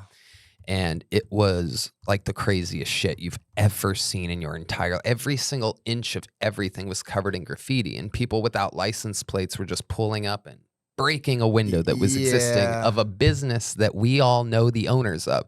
Again, that's our dry cleaners. That's our barber. That's our coffee shop. That's our cupcake shop. That's our blind dog cupcake shop. You know what I mean? Everything. And to watch it happen and to know the owners and to know what they went through, and then they built it and then they were thriving, and then just crash or fire. You know, they lit the Trader Joe's that was literally, there was just an alleyway separating our apartment building from this Trader Joe's. They lit it on fire. It is funny thinking about all those dudes in Hawaiian shirts being like, ah, dude, stop. Dude, seriously. Yeah, light a Trader Joe's, that's... Yeah, come on. The cheap shit's just flammable. Kind of a hate crime, too, dude. Burning down a Whole Foods is like, all right, dude, that's kind of politically motivated. Yeah. But it was crazy to see, and it kind of like ruined it for us. I don't know what it's like to have like a wife get raped in front of you. Yeah. But I'd imagine this is like 3% at least. I'm afraid there's some guy that's watched his wife get raped listening right now. Yeah, it's like, You don't even know what it was like. Oh, that's a good Don't sign. use that as an analogy. I watched my wife get raped. but it's what it felt like, you know. If you're out there, that's terrible, dude. Yeah. Although it is a good thing, because that's where that's starting to go. Yeah. It's like as soon as everything's on fire, it's like the next thing on everyone's mind is like, and all it takes, motherfucking pussy. Yeah. But all it takes is one time of watching your actual neighborhood like have that happen to it. That's what I learned. A lot of other people, you know, that didn't live in my hood stayed, and they're there and whatever. They rationalize still enjoying Los Angeles. Yeah, I had more like, I would look outside and I'd see a bunch of like stocky lesbians trudging up my street, and I'd be like, what the hell are these guys up to? And then I was like, oh, okay. And I saw, you know, mine wasn't that bad. Right. But there were like the firebomb. I would talk to guys who were down there at those fire bombings, and like, yeah, that was fucked up, but it was kind of cool to see. And I'm like, well, it's pretty fucked, dude. That's not a good, you know. Yeah. Especially if it's that widespread. It's like, because Philly keeps having, you know, lootings and all this stuff, and it's like, dude. Yeah. It's just, you know, the gig's kind of up. Man. I had to reschedule a theater there for the first time in my life a couple weeks ago. The flight got delayed by 4 hours. All the backup plans were New York, New Jersey, Baltimore, and that was the day that they all flooded out. And then it's like, okay, we were going to get a jet for the first time ever. And I'm like, okay, I'll just fucking break even, get the jet. These people need to laugh. And then one of my openers, Cam Patterson's dad, flew to Philly and got there super early. And he's like, it took me 3 hours to get from the airport to the hotel downtown. And this was at like 1:30 p.m. Yeah. But everything was so fucked up in the afternoon that it took him 3 hours during the main lootings that are happening there. So we're just like, fuck it. It's impossible to fucking make it. So we had to reschedule a theater because the lootings in Philly. Yeah, that's not... People just letting people take shit. It was the Apple store. Although someone Meatball was brought to justice. Did you see the story about she was like an influencer. She's like a 21-year-old chick who filmed herself on camera on social media being like, fuck yeah, we're here. We're looting. She got caught right away, obviously. Oh, shit. Yeah, her grandmother chastised her, though. Her grandmother went on camera like, this is bullshit. We shouldn't be doing this. Damn, Meatball. Yeah, I mean, dude, yeah. And that was in Philly? That's a sorry, Meatball. Yeah, Meatball came out. She's so technically you're popping on Instagram. I think she's got more fucking followers. So at one point in Philly, your dog's eyes were cloudy with a chance of meatballs? Meatballs could have she could have gotten my dog. No, she was there like cheering on people stepping on iPhones, which is even like, dude, at least just take the fucking iPhone. Don't break it. Yeah. Take it. At least do something with it. Jesus Christ, man. I'll just break iPads. It's so crazy. It's literally the dumbest place to loot. You've seen what they do, right? What Apple does if you loot them? No. They send an alert. This is another thing that happened. I lived next to an Apple store. Yeah. I mean, again, like a 1.5-minute walk from an Apple store. And that night they trashed it, and then they showed the alert that Apple puts on all the devices. They send out a thing they're all tracked. that literally says, we know that you looted this phone, return it, or we're sending the police directly to it. They give a... Like it's like, this phone is inoperable. We know that you looted this. Oh yeah. Pretty sci-fi dystopian, too. Oh, yeah, of course. It's very Blade Runner-esque. Yeah. And it's funny. It's just like a 12-year-old kid. Like, what the fuck is Right. Yeah, I just bought this for $50. This sucks. What the fuck? I'm being tracked by Skynet. Yeah. Yeah, man. Yeah. Me and Josh were talking extensively about how bad things are looking for, a lot of people right now. And it's like, yeah, dude, it sucks, but got to figure it out, man. You can't be smashing. It just doesn't work. The smash and grab doesn't fucking work. I knew kids. I worked in a high school for a little bit. I knew kids that were trying to do like fraud's the big thing now, like scamming. I'd always tell these kids, I'm like, dude, you're going to get caught, dude. Yeah. These guys are spending. They'd be like like high school kids on like Venmo. Like I got like $50 from another account. And it's like, dude, these banks spend hundreds of millions of dollars. They're gonna get you. Oh yeah. They're gonna get. You're not getting. And there's people now that just scam young scammers because it's like it's hard to sell drugs now. Like you can't really do it like that anymore. If you're like a young kid living in like the inner city, it's like it's not really an option to like bust down a fucking kilo of cocaine. At least, not anymore. It's like it's everything's tracked, everything's getting cracked down. Yeah. And Yeah, fentanyl. Yeah, and it's a Fed. Selling Fed actually is probably pretty profitable for a young kid. Yeah. They should be selling fentanyl. What the fuck are they breaking these fucking Yeah. Exactly. You got to go with where the market leads you. Dude. The hell, man. There's a bunch of fentanyl sitting there getting cold, dude. We need to move that. Yeah. I mean, they're breaking into fucking stores and It all comes from China. Everything we're talking about. Fentanyl, iPhones. Yeah, China did cause these riots. If you think about it, dude, they really did start the looting. They didn't make this nice fucking shit. They made the easily breakable glass at the front of all these stores. Except they keep the good glass for themselves though. Oh yeah, it gets deeper, dude. Because that glass you can't break. Right. At the restaurants. Yeah, it is crazy. They're still able to chill behind bulletproof glass. It's pretty shitty. If I walked in like a big impenetrable bubble in a black neighborhood, people would be like, hey, man, knock that the fuck off, dude. You can't. If I walked in like a bulletproof technodrome, people would be like, dude, you can't be doing that. Yeah. But I've been trying to I'm going to start petitioning little like Chinese stores in the hood. Just be like, remove the bulletproof glass now.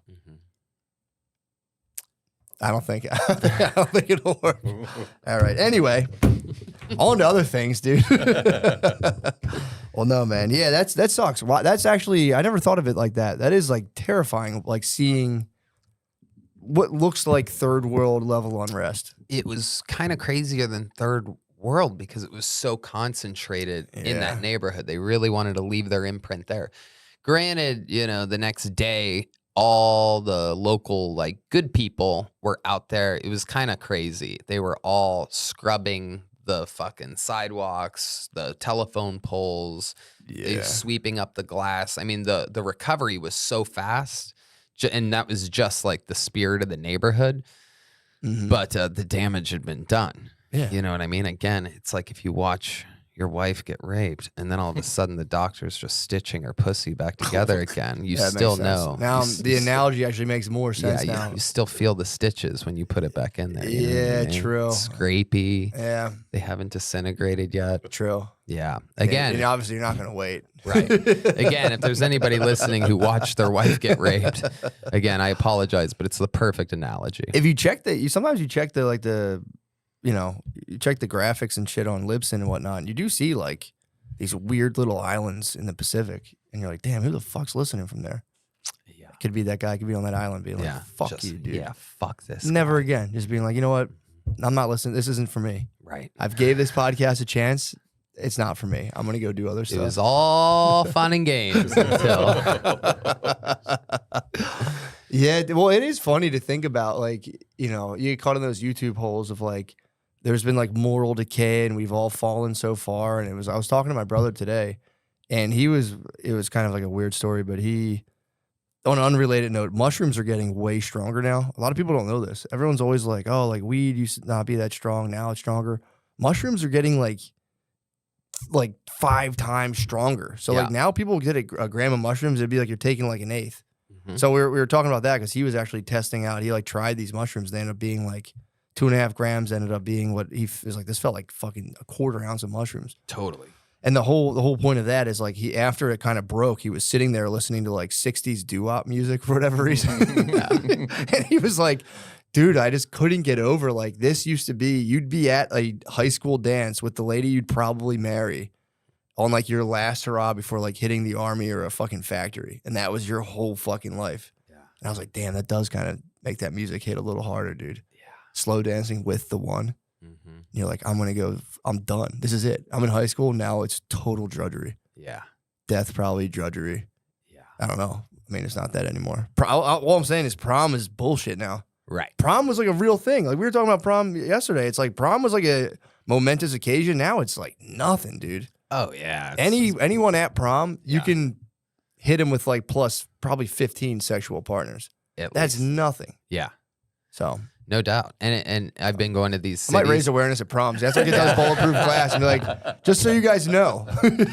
Yeah, the times have changed. They had nothing back then. You used to have to dial a rotary phone to get pussy back then. Yeah, maybe get pussy, yeah. And they had to pick up. You didn't want their parents to pick up, whatever. I mean, you know what I mean? Like it's a whole different time. That would have been exciting though, to just like call. You'd have to call people and be like, I have my naked penis. Because you'd have to basically autograph it, or show up to autograph their a dick pic. Yeah, like, my naked penis is out right now. I'm sorry, Mrs. Miller. My penis is out right now. Or you'd have to show up with like a boombox outside of their actual house, playing music with your naked penis out. You'd have to flash. Yeah, you'd have to flash women back in the good old days. Flashing's a wild one. Crazy. Flashing is like a code or something. I'd pay money not to show people my penis. Yeah. I can't understand when dudes just like. Yeah. Is it like do people who flash have like gigantic penises or something? I don't think that's the case. You know, I've only sent one dick pic in my entire life ever, and I was very, very nervous about it. So what I did is you know how Bic lighters, like there's the normal size Bic lighter and then there's that little Bic lighter. So for I think you already know where I'm going with this. So for what do they call it? For size, what's that called? Scale. For scale, I put the little Bic lighter next to my erect penis. Genius, dude. Yeah. Oh, that's kind of nice. So it just looks like it's like a fucking forearm. Yeah. It's like one of the most brilliant things I've ever done. It's a good move. Yeah. It's a good move. What was it like? So what is it like waiting the response for that? Because a normal text is like fucking pins and needles. But if I put my penis out there, I'd go.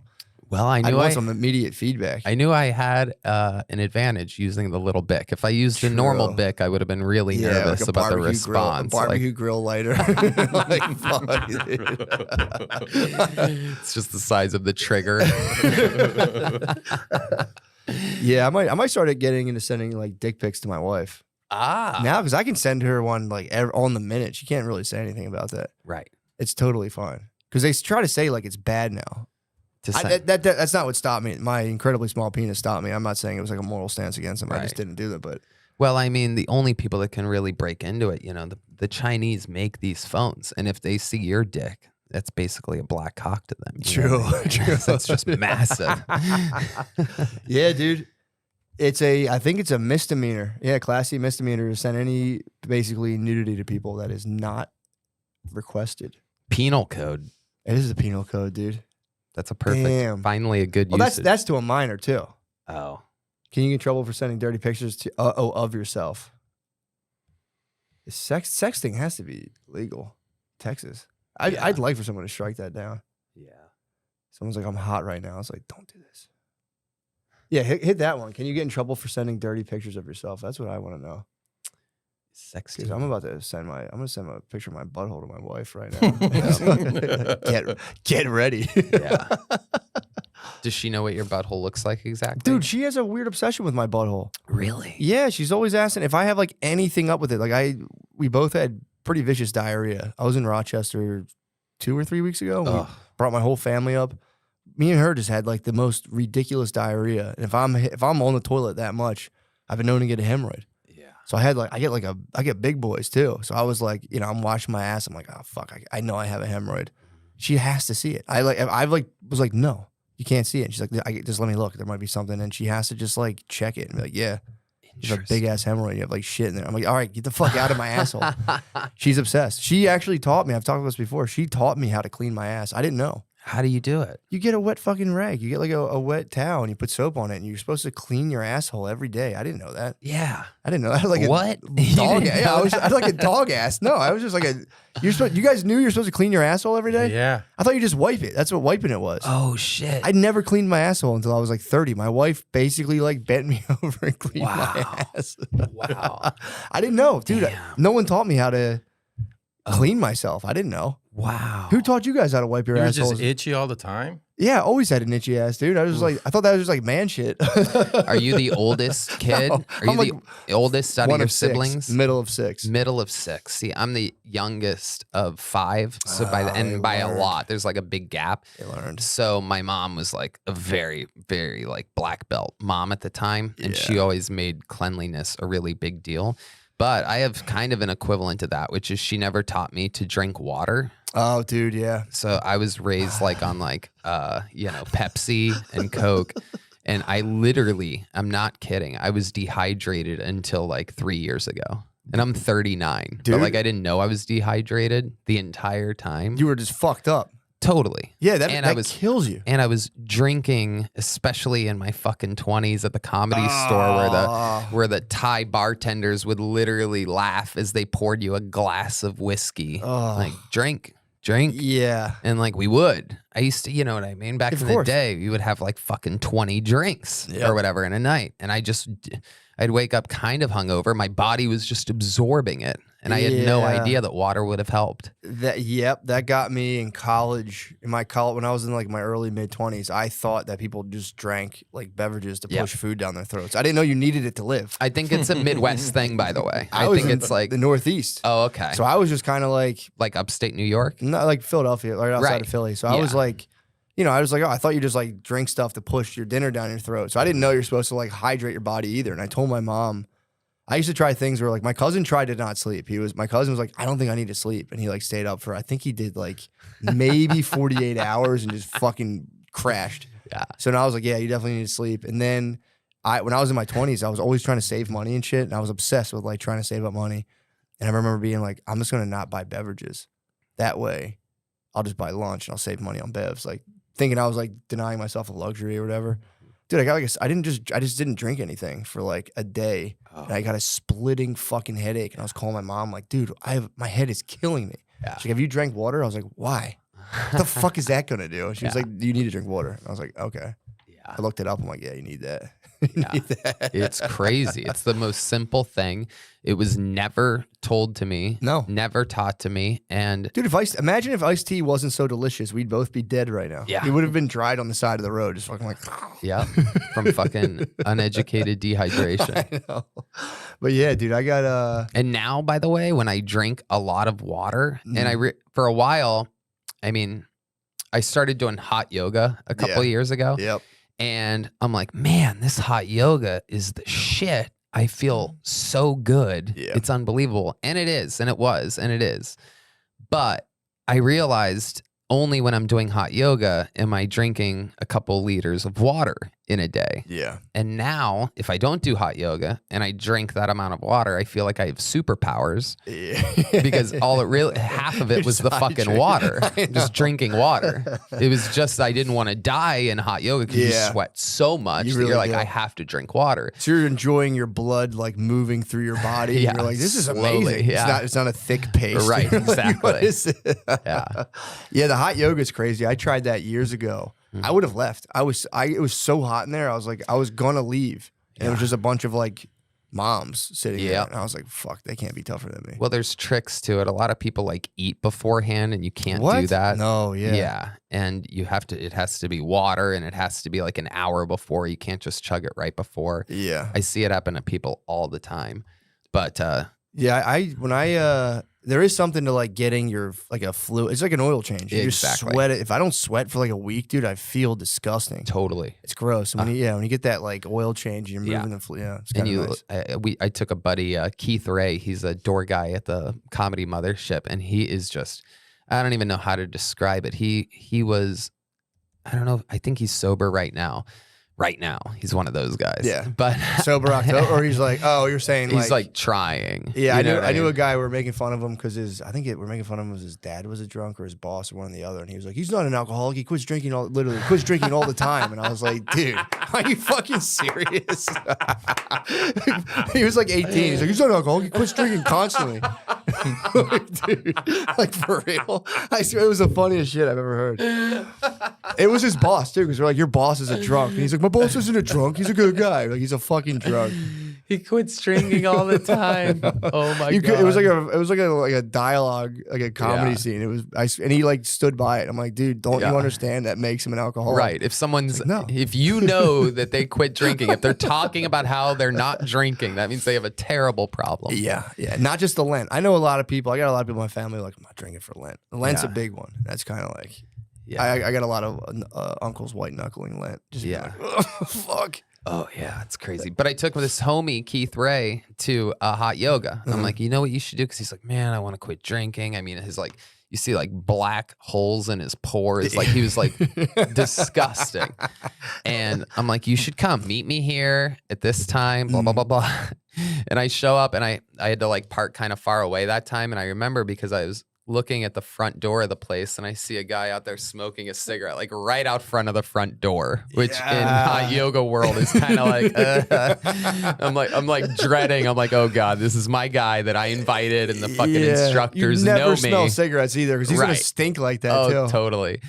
And but long story short, he fucking did it. He pushed it, and he literally came out. He walked out, literally looking like 5 to 10 years younger. Yeah. In an hour. Yeah. Changed his, it dumped all of this fucking sludge. Shit. Oh god. Yeah. Well, the worst is like I did that a lot for a while, and like you feel so loose and kind of light, and then like I would get angry and feel myself just be like, oh Jesus no, and you turn back into your shitty self, and you're like, fuck, you know, I have a place right down the street from me I want to start going to. Yeah. Because that was like, dude, that was my favorite thing I've ever done. I've done jiu-jitsu for a while. That was cool, but it was like that was just, it becomes like an obsession. Yeah. And I can't remember the moves, dude. I just can't. They're like, your leg goes here, and I'm like, bro, let me try to choke you, man. And then you're sore all the time. You're fucked your all the fucking time. neck hurts. Yeah, you're all the time. fucked up. Yeah. Yoga is like nothing but just benefits. Yeah. Someone could come beat your fucking ass, but it's like whatever. Dude. Yeah. Someone can always beat my ass. Totally. Get a gun. That's the thing that crushes jiu-jitsu, Right. dude. It's like, I got a gun. Yeah. If you got hot yoga and a 9mm, you're good. And your body feels great. Yeah. That is a fun thing to do. And your brain feels great. True. Yeah. You're not getting bludgeoned. Although it is fun. It is fun to wrestle. Yeah. It's fun to wrestle, but I can't do it, man. I saw Keith's lowest point. They're handing out waters to homeless people, and they saw Keith, and they're like, here you go. Oh, you know Keith Ray. Yeah. Oh, hell yeah. They gave him a water, and he was like, thank you so much. I peeped the table though. In Philly, I'd have to walk every day. I'd walk back past this like table, like the homeless buffet, and I'd peep it. I'm like, what the fuck you guys? What do you guys got? Mm-hmm. It looks all right. It was like stupid hot dogs. I was always like, not bad. Little hot sauce. Yeah, they did. Yeah, they had the condiment side, and I was kind of like, this isn't so fucking bad. I've thought about it before, of just getting out there, and it's like, well, it's got to be brutal. Just like, you know, like you were saying, like, you know, getting raped in like a tent and shit, whatever. That sucks. But like, once you get that down, it's got to be kind of chill. Oh yeah. You know what I'm saying? Kidding me? No worries. Kuna Matata. It's a totally a Kuna Matata. It's a Kuna Matata. If you can do it right. If you can do it right. If you can keep like an abscess in check, if you have like a huge fucking hole in your leg, Right. that you shoot heroin, if you can get that thing under order Yeah. and just cop meals and like soak up sun rays, Yeah. that's not bad. I see the draw. I see the draw. yeah. It's a lifestyle. Of course. It's a lifestyle. Of course. Like if you were given like 2 lives, I would waste one on that. I would live this one as my like main life, and then I would just try all the drugs, live on the streets. There's food. I mean, it's crazy. The thing about Austin is, you know, people complain about the homeless here, but I mean, New York, LA, they're absolutely everywhere. Yeah. And there's migrants and shit, which are basically homeless people that can't even speak English. True. So, but what's weird about Austin is at some point, I found this out, some liberal, ultra liberal mayor took over and decided to put the homeless feeding place in downtown. So like they call it a feeding place. I don't know what it's called. I guess so. I call it. I mean, a it is a feeding place. Yeah, It is technically a feeding place. Yeah, That's the big thing down on 6th Street. yeah, that's the one. That's the meals. Yeah, that's the one. They took the meals off wheels and put them in the building. Yeah, and they put it right near fucking tourists. Like the first time I came here, I was like, this is fucking nuts. Right. I just came right down to the creek and cave, in Yeah. that whole area. I'm like, man, this is fucked down here. in the creek and the cave. You know, they're wondering why they got such a good deal on it. Literally right across the street from the epicenter of it all. It is. Yeah, I mean, that is the place. So that feeding place, their trough, the human trough, that's the whole thing. Yeah, So the reason why there's people down like Congress and 6 is because they walked from the trough to there, and then they're heading right back. And there's a ton of alleys right around there too, which are also perfect. There it is. Yeah, dude, I came. Look at them with the little rainbow font. Oh, nothing crazy here. Is that the party? Oh shit. Dude. No way. They're fucking Oh, bonking like that. Oh shit. See, dude, but here's the thing though. So like, bright side in this, double helpings of chili. Now you're at the sleepover. That's 50 fucking beds. Yeah. There's so much drugs. That would be. I could see people making the most out. That's all I'm saying. I don't want to sound like, like elitist or whatever, but like, I don't know, man. I feel like once you get your feet underneath, man, I feel like you could really you'd have some fun times. Yes. And then it's just like the worst shit you could imagine. Yeah. They're like, I can't even. Mondays or whatever must be like nasty shit, dude. Oh yeah. Just dudes just drop it. Your boy would drop dead. What's crazy is all these people know that they need to wash their ass. Dude, I saw a lady piss on a bus stop when I was here, sat on a bench, pulled her pants down, pissed on it, and then she got up and wiped. And I was like, that's not bad. I saw a video Manners? of a chick in Vegas sitting at a slot machine pissing. Oh, Can you look no. that up real quick? Yeah. Did you see that? Yeah. Oh, I could get into that, Dude, though. you're I gonna could love this. Probably jerk off to that. It is kind of hot. Yeah, you're gonna love this. Was she losing money? Because I don't think I could come unless she was losing money visibly. Oh yeah, this is peeing. the one. Look at this, dude. Stop. Oh, she's like a rich lady peeing. Oh yeah, she's got the nice purse Stop, on the dude. phone, just letting it rip, No. thinking she's being sly. That's gotta be fucking Photoshop. No. She just fucking peed? Yeah, just peeing in Vegas, baby. That's kind of nice. Yeah, She's kind of starting to trend. yeah. Dude, what happens in Vegas, dude?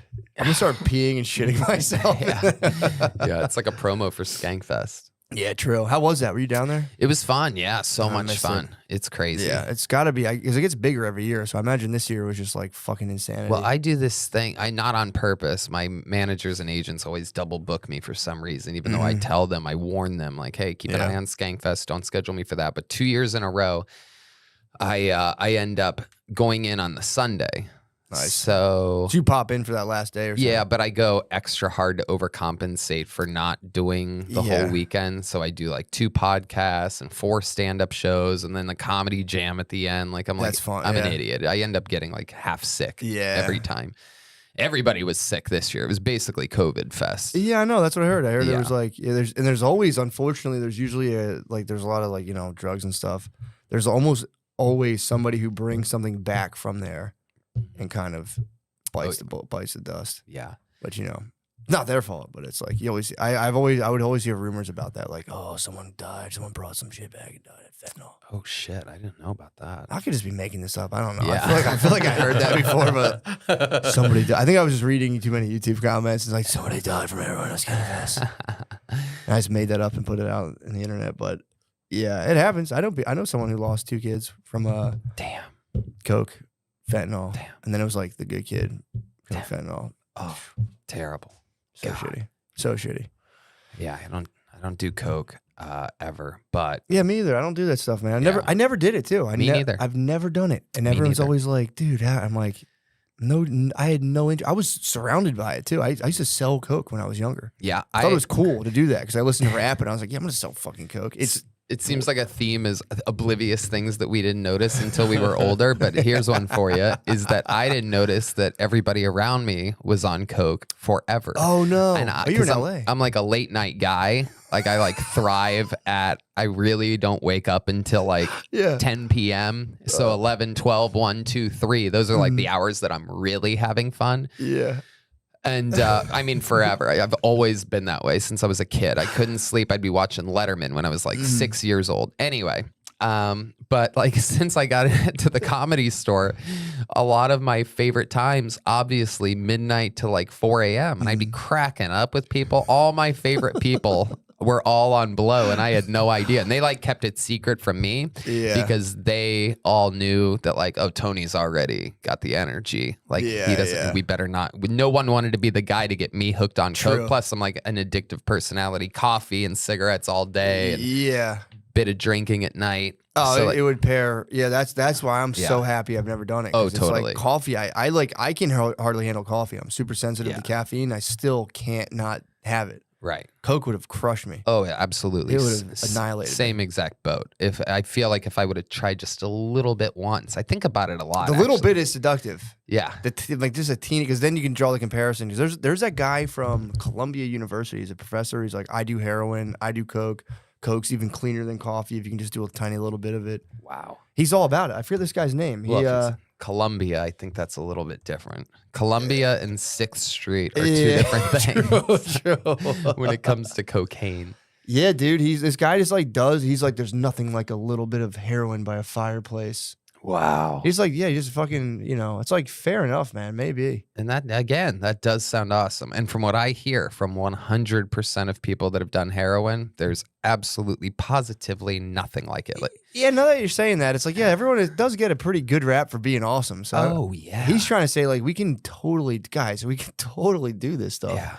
A 100% batting average heroin has over everything. And I've talked to some of my heroin addict recovered friends, and I'm like, okay, so let's say you just found out you won the lottery and you're getting your dick sucked and you're eating your favorite food at the same time. They're like, nope, nothing like it. Not even close. What? Yeah. Oh, yeah. There's nothing like it according to them. God damn it. So that's another thing. Like if I had that second life, I would just be out there fucking burning the spoon. And then you get to get off of it and be like, guys, I fucking did it. I'm off this shit.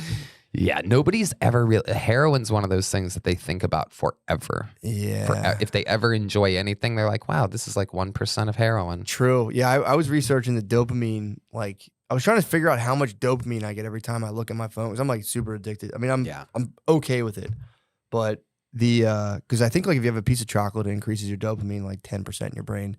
I think meth is like 5,000 to 10% dopamine. Mm-hmm. Heroin's got to be even more. And it's like, dude, you're ramping up which is supposedly like the enjoyment thing in your brain. Totally. By 10,000%. That is tough to come back from. Yeah. Because I'm not hitting 10,000% on anything. So I'm safe. Yeah. I can deal with like mundane shit and just be like, all right, this is fine. But yeah, it's oh yeah, hell yeah. Dude, you're fucking fast as hell, dude. God damn, Josh. Yeah. Look, that's neurons. I know those ones. It's a synaptic cleft. Ooh. Do you believe in that shit? That you have little balls of shit floating around between gaps in your brain shooting sparks at each other, and if you just fucking change the colors of the balls, you'll be happy. I wish it was that easy, man. Yeah. More red, less blue. Yeah, dude. I need some more blue up in there, dude. Yeah, I don't know. But yeah, I'm telling you, I tried to Google this. I couldn't find it, but I did see something, but I don't know. Oh, yeah, meth in the brain. Did you know that 35% of all car accidents occur between 6 p.m. and midnight, and the highest amount of drivers involved in car crashes are people aged 25 to 34? That's probably you, dude. If you're ever injured, you can check out Morgan & Morgan. Morgan & Morgan is America's largest injury law firm. They have over 100 law offices nationwide and more than 800 lawyers. Morgan & Morgan, I already read that. With over $15 billion recovered, Morgan & Morgan has a proven track record of fighting to get you full and fair compensation. Morgan & Morgan has been fighting for the people for over 35 years. Chatting up with sweet baby girls is hard. Submitting an injury claim with Morgan & Morgan is easy. If you're ever injured, you can check out Morgan & Morgan. Their fee is free unless they win. For more information, go to forthepeople.com/drenched. or dial #law, #529 from your cell phone. That's forthepeople.com/drenched or #law, #529 from your cell. This is a paid advertisement, in case you were wondering. You're a dude, and your home decorating choices are boring. Keep your walls looking awesome with metal posters from Displate. Displate takes just 20 seconds to install and won't damage your walls. Just pop the magnetic sticker on the wall, hang the poster, and you're good to go. You can even submit your own art to get printed for something totally unique and custom. Whoa. Personal endorsement, I look at this sometimes. I look at it and I go, things aren't so bad. Check out their officially licensed designs from Star Wars, Doom, West Ham, and more. West Ham. The soccer team? Yeah, there you go. Come on, you hammers. Get the Displate for the hammers. That's fucking cool. Save up to 34%. Save up to 34% off when you click the link in our description and get your ready to hang art. The discount will automatically be applied to your cart when you click our link. Use code DRENCHED when you visit Displate.com to get the discount. That's Displate.com/drenched or click the link in our show notes. So yeah, look at that. That could be in your apartment or house. You could have that. You could have that. It sounds like thunder, so you can scare your cats and dogs. All right. This show is sponsored by BetterHelp. The next time you want to eat your feelings or drink your sorrows, turn to BetterHelp. Their online therapy gives you a place to express your emotions, work through problems, and make important decisions with guidance. BetterHelp is entirely online and designed to be convenient, flexible, and suited to your schedule. Just fill out a brief questionnaire to get matched with a licensed therapist. You can switch therapists at any time for no additional charge. Bill, how's BetterHelp helped you? How's BetterHelp helped you? I want to kill myself. Yeah, but has BetterHelp made you feel like you don't want to do it? I can't open up to them. You can't open up to anyone. Dude, don't tell us. Don't fucking dox where we're going. You're fucking doxing our route. Head into the fall season with a clear mind. That's not a good personal endorsement. Get a break from your thoughts with BetterHelp. Visit BetterHelp.com/MSSP today to get 10% off your first month. That's BetterHelp. HELP.com/MSSP. Is there meth here too? Is it like, because I know meth is more West Coast, heroin's East Coast. Do they meet in the middle here? I'm not sure what the fuck these people are on, but I don't think it's meth. They're a little bit slouchy. It's a little bit like, that's good. Yeah. You want that's opiates of the masses. Yeah. You want I'm telling you, dude, that shit out. And like, I was out in the Pacific Northwest and it's like, those dudes are tweaking out there. Oh yeah. Like every time I walk by them, I'm ready, dude. I'm like, dude, totally.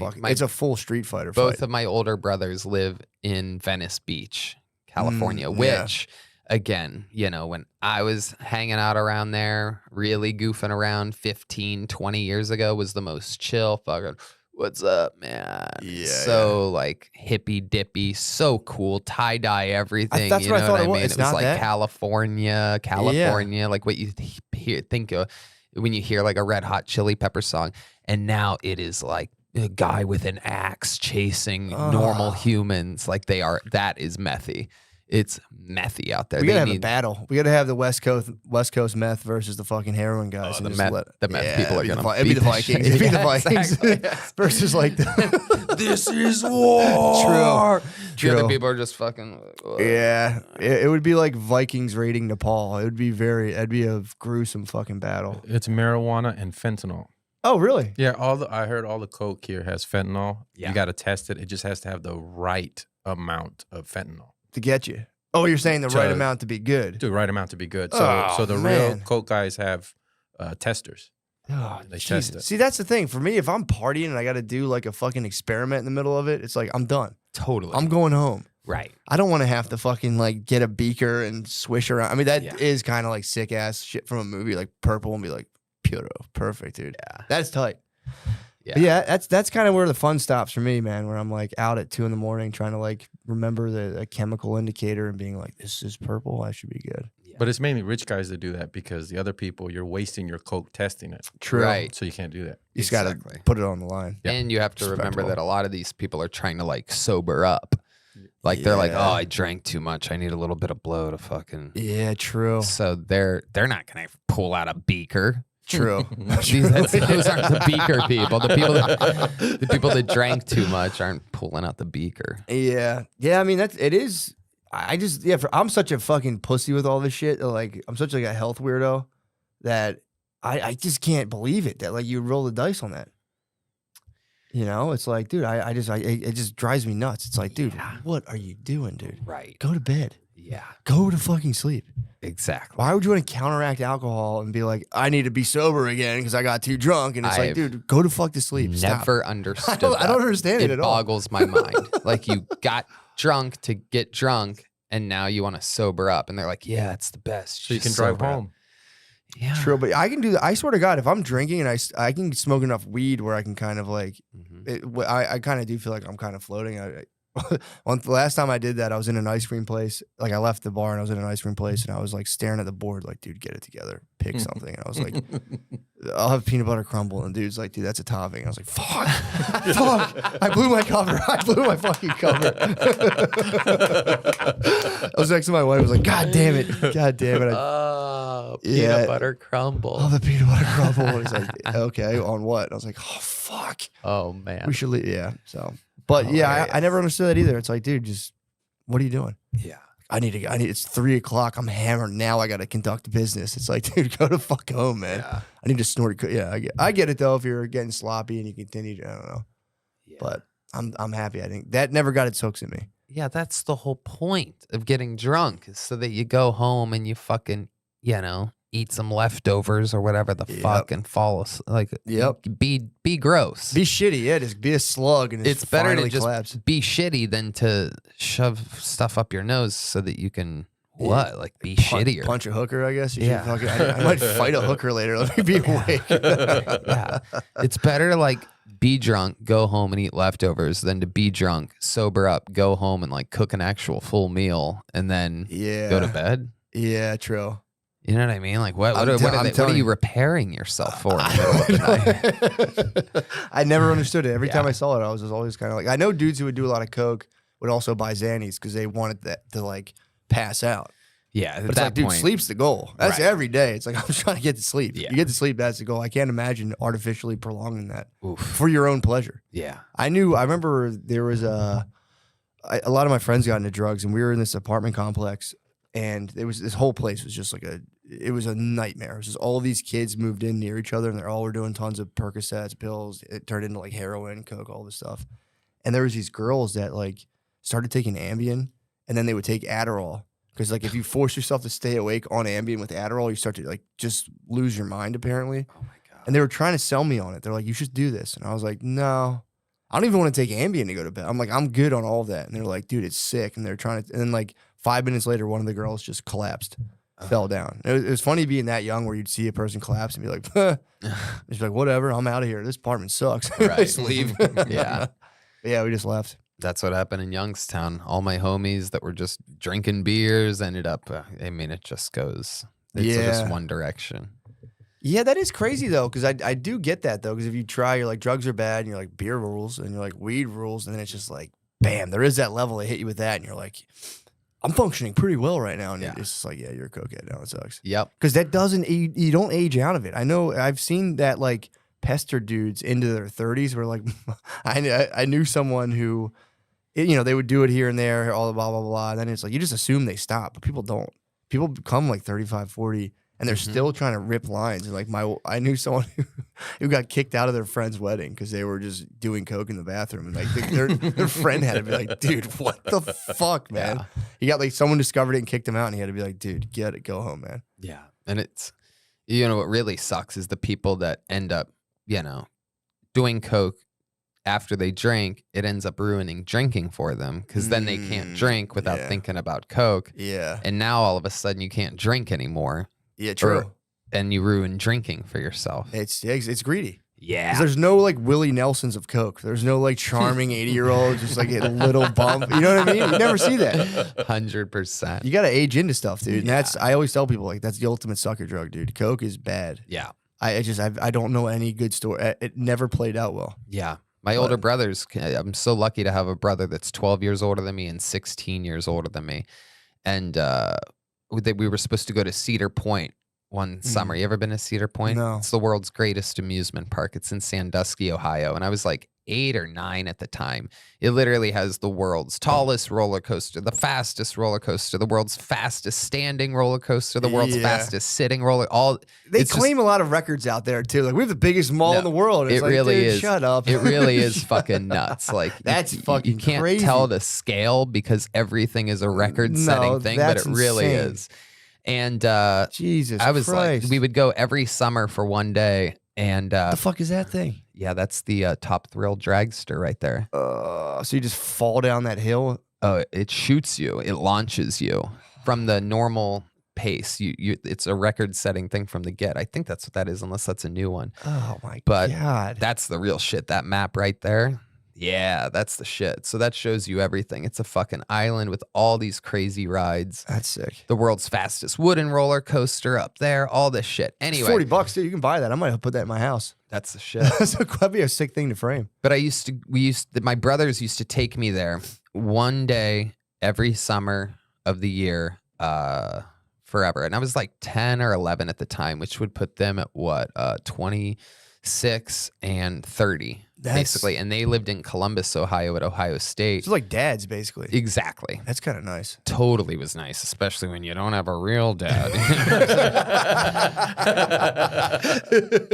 He split in half. He multiplied himself. He's like, yeah. So one year, and you know, when you're like 10, you're like, mom buys you like an outfit for like a thing. So I remember I had like this like blue polo and blue shorts and new white shoes with white tube socks laid out.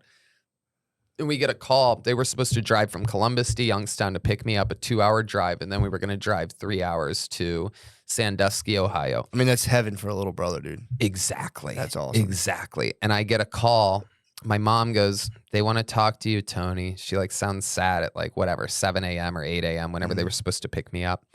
And I get on the phone and my older brother, one of my older brothers goes, hey man, we partied a little too hard last night. I'm going to tell you something. We're not going to make it to Cedar Point today. Oh no. And it crushes me to tell you this, but the reason why we're not taking you to Cedar Point is because we did so much cocaine last night. And this is a lesson for you because there's nothing we would rather do. There's nothing we would rather do than to take you to Cedar Point. But we did so much cocaine. And this is a lesson for you. Don't ever do cocaine. What? Don't ever touch it. Not even a little bit. Whatever you do, never try cocaine. So they had an intervention for you, basically. At 10 years old. And I'm literally like, what's cocaine? But you know what? They're getting their dick sucked. They're like, this shit sucks. All right. They're on the edge of an infinity pool. But listen to me. Listen. You can never do this shit. But to their credit, that shit awesome. fucking worked. It stuck with me forever. That was very brave. Yeah, they totally didn't have to call you to do that. Right. But it really stuck with me. So like that's also that's young enough that like burned that into your head too, because you have Cedar Park or Cedar Point, and you're just like, dude, that's crushing. Mm-hmm. You're like, now Coke, you're like, yeah, that shit actually sucks, dude. Right. You don't get to have fun. It literally, and I've thanked them probably 50 times each throughout my life. Yeah. I go, you know, it's gonna, and I all the time. I literally go, thanks for that fucking thing, because I'm positive I would have tried it. For sure. Even post that, there's been so many ridiculous temptations. Rappers, celebrities, famous comedians, just good friends late at night that are like, come on, just try a little. Wildly cool, successful people that are like, this is 100% pure. This is literally the best cocaine on planet Earth. Just do one little tiny, and it's on like a golden spoon with a diamond on it, and you're like, this wouldn't affect anything negatively. But and then the last second, I'm like, nope. Yeah.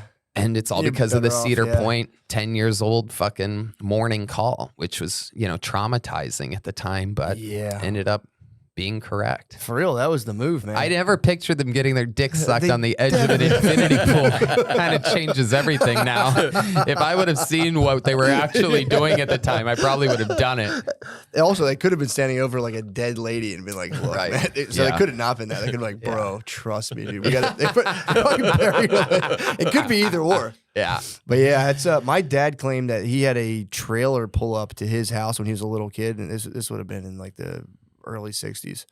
And he said they had like a morgue on wheels where they let little kids walk in there and there were just dead bodies in a trailer, and like that guy did drugs, that guy did drugs, this guy did drugs. And he said his dad made him just look at dead bodies. He's like, that's what happens if you do drugs. Wow. So they were that strict about it when I was growing up. They were like, if I got caught drinking, I would get grounded for like a month. I got caught a bunch of times though. So I was like, I got caught back to back. But if I got caught smoking weed when I was younger, which I did all the time, he was like, you're grounded for a year. Wow. Yeah, so that at least, like, I think that kind of helped too. And I knew people in high school who got into coke. And I remember being like, nah, man, I'm good on that. I'm fine. And then I got to watch them so young get kind of strong. They had like a period where everyone thinks they're fine on coke. And when you're not doing it, you watch people kind of like escalate themselves. And you're like, no, I'm good on that shit. I'm cool. Right. Yeah. So few people can do it calmly and cool. Have you ever seen a cocaine booger? No. Where they do so much coke that it burns their septum. Oh, no, dude. And then when they take it out, it's like just blood. And it's just really their skin. It's all dead. And if they're really big coke addicts, they'll eat that booger. Oh. No. Yeah. I just got my deviated septum fixed, by the way. How'd you end up with one? Sucks, bro. I just getting hit in the face, I think, constantly. They say it can happen like birth trauma too. They say like on the way out, you can kind of just because I was getting sinus infections, and my wife was going to.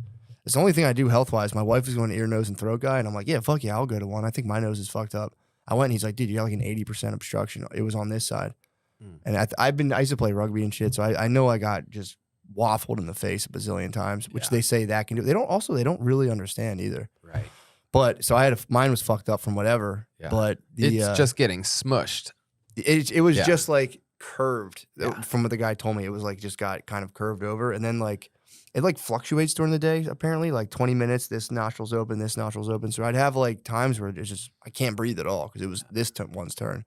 But yeah, the fucking surgery sucks, dude. Yeah. I watched that Rogan thing from years ago, and he's like, yeah, it's fucking nothing. And I was like, yeah, this will be sweet. I was fucked. Yeah. For like 6 days, I was laying there like, dude, I must be the biggest pussy in the world. Because I'm like, this shit sucks, dude. One thing I've learned from being friends with him for a decade and a half is that if Rogan says it's easy, that means nothing. It sucked, dude. I was like scared to do it, so I watched that like 10 times, being like, it's easy, it's easy. I know it's definitely easy, and dude, it fucking sucked so bad. I had silicone plugs in my nose for 6 days. Ugh. And it fucking blew, dude. And every time I'd swallow a sip of anything, my ears would pop and like fluid would pop out. It was disgusting. Oh, that sounds terrible. I tell people all the time, everyone's always like, dude, it's like when they pop those out, it's just amazing. I'm like, no, my nose felt still shitty. Yeah. I'm happy they did it and like after months of it, but like, dude, that shit fucking sucks. Like it's cool to get air through your nose, but I'm almost like. Did they put you out for that? Yeah, dude, they put me under. Yeah. They actually gave me fentanyl when I came out of it. They're like, we're gonna give you something for the pain. I'm like, what are you giving me? They're like, fentanyl. And I'm like, what? And dude, I was vicious. I was so mean. My wife came in, I mean, there was some stuff bubbling under the surface anyway, but like she came and picked me up. And I was fully just like, leave me the fuck alone. Dude, that stuff is nasty. Ooh. Yeah, I was very, very like it was like I would try to talk and like my temper would just go fucking flying. Wow. I'm like, why did you guys? I was fine too. I wasn't in pain. They're like, we're gonna give you a little something extra. Oh, they love it. Blasting me with the doctors love trying to give you shit. True. Yeah, it's just a little something for the pain. Dude, they're like, we're just gonna give you a little bit of and I was like, what is it? Like, it's fentanyl. I'm like, what, dude? Stuff's got a bad rep, right? Why are you giving me this? Yeah. I had a wisdom tooth out. I've never been put under. I've never had a serious surgery. It's creepy. Even when I broke my leg into 2 pieces, I got run over by a car. Oh. Yeah. Monster truck? No, it was a chick driving a. Oh no! It was the girl. It was my girlfriend in high school, and she dropped me off at home. And my backpack was in her trunk, and she forgot that I was getting my backpack out of the trunk, and she starts backing up, and I'm like, oh shit, and I almost made it out. I almost fucking went back and pivoted, but just the back of my left foot got stuck under the tire, and it went all the way, and it went crack completely into two pieces. And I was laughing. It was weird. Like there wasn't really pain yet at all. Yeah. It was just shock and yeah. But what the fuck was I just gonna say? I didn't even take any pain pills for that. What? But when I got my wisdom tooth taken out, I can't remember when was it, like 13 years ago. Who gives a fuck? They didn't put you under for that. They didn't local anesthesia? No, I wanted to stay up for that too. I have a weird thing where I'm like, I don't trust these fucking anesthesiologists for a second. Creepy, that's a weird job. They knock you right out, dude. And I don't trust any of these motherfuckers. It's true. You know what I mean? You're in a fucking airplane. It's a bumpy landing. You're like, if that was an anesthesiologist, I'd be dead. If you're a little bit off on that shit, you're dead. So that's true. I don't trust anybody. And dude, everyone's different. My wife has a thing where she pulls herself out of anesthesia. So there's like everyone's body's different because they ask you like, have you ever had anesthesia before? Because they're that first time they don't know how you're gonna react. Right. She came out of her wisdom teeth. She was like on a thing that it knocked me out. She came out of it and was just like and like started Godzilla, and they had to be like, dude, chill. Yeah. They had to cancel her surgery and she had to do the localized they got one of them out and she had to go back and do it all again. Yeah. I went local. They're just fucking shooting it up, and they pull it out, and the dentist or the oral surgeon goes, I'm giving you, these 10 pills. Feel free to, take one if you're feeling pain. It's just a little something for the pain. That's what they say. I can't remember if it was Vicodin or the other one. Percocet. Tramadol. Tramadol's bullshit, dude. Don't get me started on Tramadol. They gave me that for my nose. That stuff is weird. Doesn't work? It doesn't. It's like they give it to dogs. It's like dogs. Because I told the guy when he did my nose, I was trying to hard ass it, and I'm like, no pain pills, bro. I don't want any of that shit. Right. And he was like, when I came out, they gave me Tramadol. I was like, yes, I'll take that. Yeah. And it just makes you. I've taken Percocets. I've taken Vicodin before, and they're at least so. I see why people get addicted to those. Mm-hmm. Tramadol is unpleasant all the way. It feels like you're just on like a weird. I can't explain it, man. It's not. It's technically not chemically an opiate. It just like hits the part of your brain and makes it kind of like turn on an opiate receptor, but it feels weird. Feels like a dark, shitty, confusing. There's nothing comforting about it, which is probably why they're good to give people as they're not addictive at all. Well, the thing that they gave me wasn't that. I think it was. What year was it? This was like 13 years ago. Oxycontin. They gave you the oxycodones or the Percocets. It may have Percocets been or Vicodin. codone. Yeah. I know it wasn't the cotton, or else I would have remembered that. But maybe it was Oxycontin is oxycodone, right? But it's just like a cuter name. Yeah, for real. So I take a half of one. I'm like in pain a couple hours after the thing, a few hours after when the local thing runs out.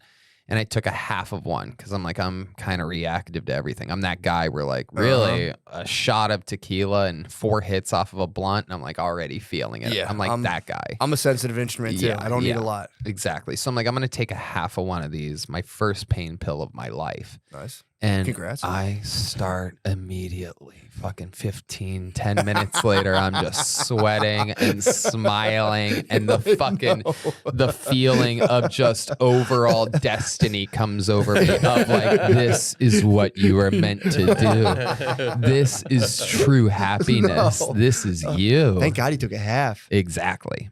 Yeah. And I immediately had the fucking sensibility to fucking take that bottle. I dumped it while still on it, while literally just in all my glory. I dumped it in the toilet, fucking flushed it, because I'm like, this is everything. Yeah. They say people are wired. I took them again. Like I had a friend who got real into them like very young, and I got my wisdom teeth out in high school, and he was like, he was like savvy enough to be like, oh, you're getting wisdom teeth out? I'll buy your script off you.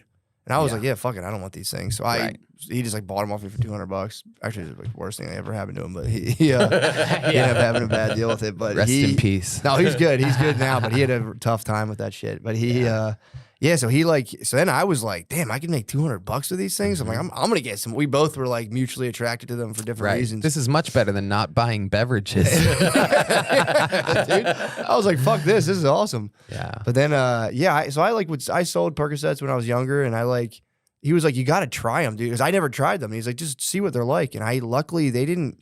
I took them, and I was like, I guess these are cool. I was itchy, and I remember taking a nap and feeling like I was like floating off of a futon and being like, that's kind of nice, I guess. But I remember thinking like, I'd rather have they were all $5 a piece. I was like, I'd rather have $5. That's not worth $5. It came down to economics for me. I was like, that's not worth $5 for me. And there's nothing that. But everyone's different. He took them, and it was just like, again, he was like, this is it. And I know this sounds lame to people that do a lot of drugs, but like there is nothing that people have described to me that I've not been able to obtain from smoking marijuana. Yeah. Either you're just a couple hits away. Like I've always been really lucky to be around great weed. My friends in Youngstown had the guy, and then when I went to LA, I mean, it was just game on. Yeah. Medical marijuana was just becoming a thing, and then legal marijuana was a thing. Again, this was fucking 20 years ago, 21 years ago. Yeah, when I that first rolled out, that's actually kind of cool. So like, you know, what the fuck? To me, I was fucking tripping my balls off on this shit. Everything was hysterical. Watching fucking Fear Factor and South Park, cracking up. Like, I mean, to me, I'm like, it just doesn't get any better than this. Yeah, that's what I always said. Because again, I like, you know, my friends got into coke. I remember watching that, being like, cool on that. I tried Percocets, being like, I don't really like. Yeah, for me, it was like a couple beers and a little bit of weed. I was like, that's perfect, man. Yeah. But I guess everyone's brain's different. But yeah, I remember thinking like, what else? What are you trying to do with this, man? Yeah. You can kind of have a good time. You can function. You can do stuff. Totally. I'd be watching dudes just like sweating in an apartment on Percocets. Like, I haven't slept in a week. Can I get some more? And it's just like, Jesus Christ, brother. Smoke some. Yeah, I always said that too. It's like, smoke some fucking weed. Yeah. Watch South Park. Yeah. Lemmy Winks. But I think the opiates specifically hit people who have been like, with like the heavy emotional abuse, it's like just a weighted blanket, and it hits them, and they're just going, finally. Because there's dudes that if you get too ramped up in childhood, you don't know what being relaxed, like you think you're relaxing, but your brain's just going, like they test kids for, what is it? Not adrenaline, cortisol. Yeah. Because there's kids that like, I went to school for social work, and like they teach you about like identifying kids like who have problematic backgrounds. And there's kids who will be like, you know, lighting shit on fire, punching people. It's like, all right, your shit's probably fucked. Then there's kids that withdraw inside themselves. So you think these kids are fine. They started giving them cortisol tests, and there'd be kids who are quiet, not moving. Cortisol's through the fucking roof. Right. So these dudes come across a fucking, you know, an Oxycontin or whatever, and they're just going, their body for the first time goes, oh, thank God. Right. And it's like, dude, you can't compete with that. Yeah. You're done. Yeah. Cortisol's the fight or flight response. That's part of it, yeah. Yeah. So it's just like the stress hormone. Yeah. And if you're like you're in your mother's stomach, she was like fighting people at a bus stop doing drugs. You get out, and it's like you're getting abused from the time you're an infant, and then you're like 13 and someone hands you that. Your body finally goes, oh, thank God. Yeah. You go, what was that called again? Yeah. What is this thing? And you're fucked. Yeah. Were you on Ritalin as a kid? No, I should have been. I wasn't on it. Actually, I don't know if I should, because I took Adderall in college, and it didn't make me focus. Everyone's like, it calms me down. I was like real social in the library. I'm like, this shit sucks. Yeah. I crunched the time release balls. I remember being like, yeah, someone was like, but that was never my thing. Yeah. I got manic on that stuff. So maybe I didn't have ADD. I don't know how the fuck it works. I think I do have ADD. Yeah, it's weird looking back on it. Like they say that it's supposed to calm you down if you're hyper, but what the fuck are they talking about? I don't know. It's like they were taking the hyperactive kids and giving them fucking meth. They do say, and I've heard people say like, yeah, it just makes. I knew people who would get quiet from coke. They'd snort coke and like it gets me kind of quiet. So like maybe I had ADD. Right. But also it's like, I don't know. I don't know how that is another one, dude. You got to stop doing that at some point. Yeah. Like you can't, if you're like a kid, you can't just, you can keep taking Adderall in your 40s, but it dehydrates you severely, and it's like. They put me on it when I was a little kid. Oh, so you were on it. Yeah. They put me on, and I'm pretty sure it fucked me up for life. I'm pretty sure like the coffee cigarettes thing comes because I'm a recovering, without even knowing it, meth addict, basically.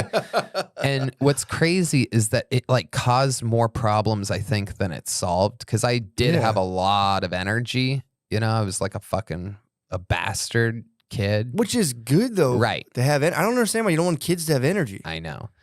And so like the thing is that at school they would call you over the loudspeaker after lunch if you forgot to go to the office to take your pills. Whoa, like One Flew Over the Cuckoo's Nest, dude. Yeah. And Jesus, except man. you're at a school with like hundreds of kids, so the entire school could hear who forgot to take their medicine, which was like everybody. Yeah, because we're all a bunch was of spaz parade. Yeah, exactly. It's just an all-star lineup of fucking crazy kids, and it like caused so much stress that it was like embarrassing. Yeah, it makes sense. Like, fuck, man. They would call you down and like come get, and you have to Over leave the class, entire, my it wasn't just God. like specific to that classroom. It was like over the entire announcements. Like, tomorrow we are going to be having the football, whatever, the pep rally, and also Tony Hinchcliffe come to the office. Come get your happy pill. Come get your special pills. Yeah. Dude, that would suck. Mm-hmm. I would have been jealous though, knowing myself back then. I would have loved to have walked through the hallway and been like, psh. Society can't fucking hold me. I need to Yeah. Yeah, that's kind of fucked up. Yeah, it was. There was a lot of like little tiny traumas that I think. I never realized until I was older. Well, people didn't even know that was a thing. People didn't know you could alter your brain chemistry pretty much forever by being severely stressed when you're, because everyone was, coming out of nature. That's how your brain works. You're just severely stressed, and it kind of shapes your responses. Yeah. And now the last 15, 20 years, they've been starting to be like, oh, everyone's severely fucked up. Yeah. And people are fucked right now. Uh-huh. And they're just figuring it all out. There's a book, The Body Keeps the Score, by, everyone talks about it, Besser Vanderkolk or whatever his name is.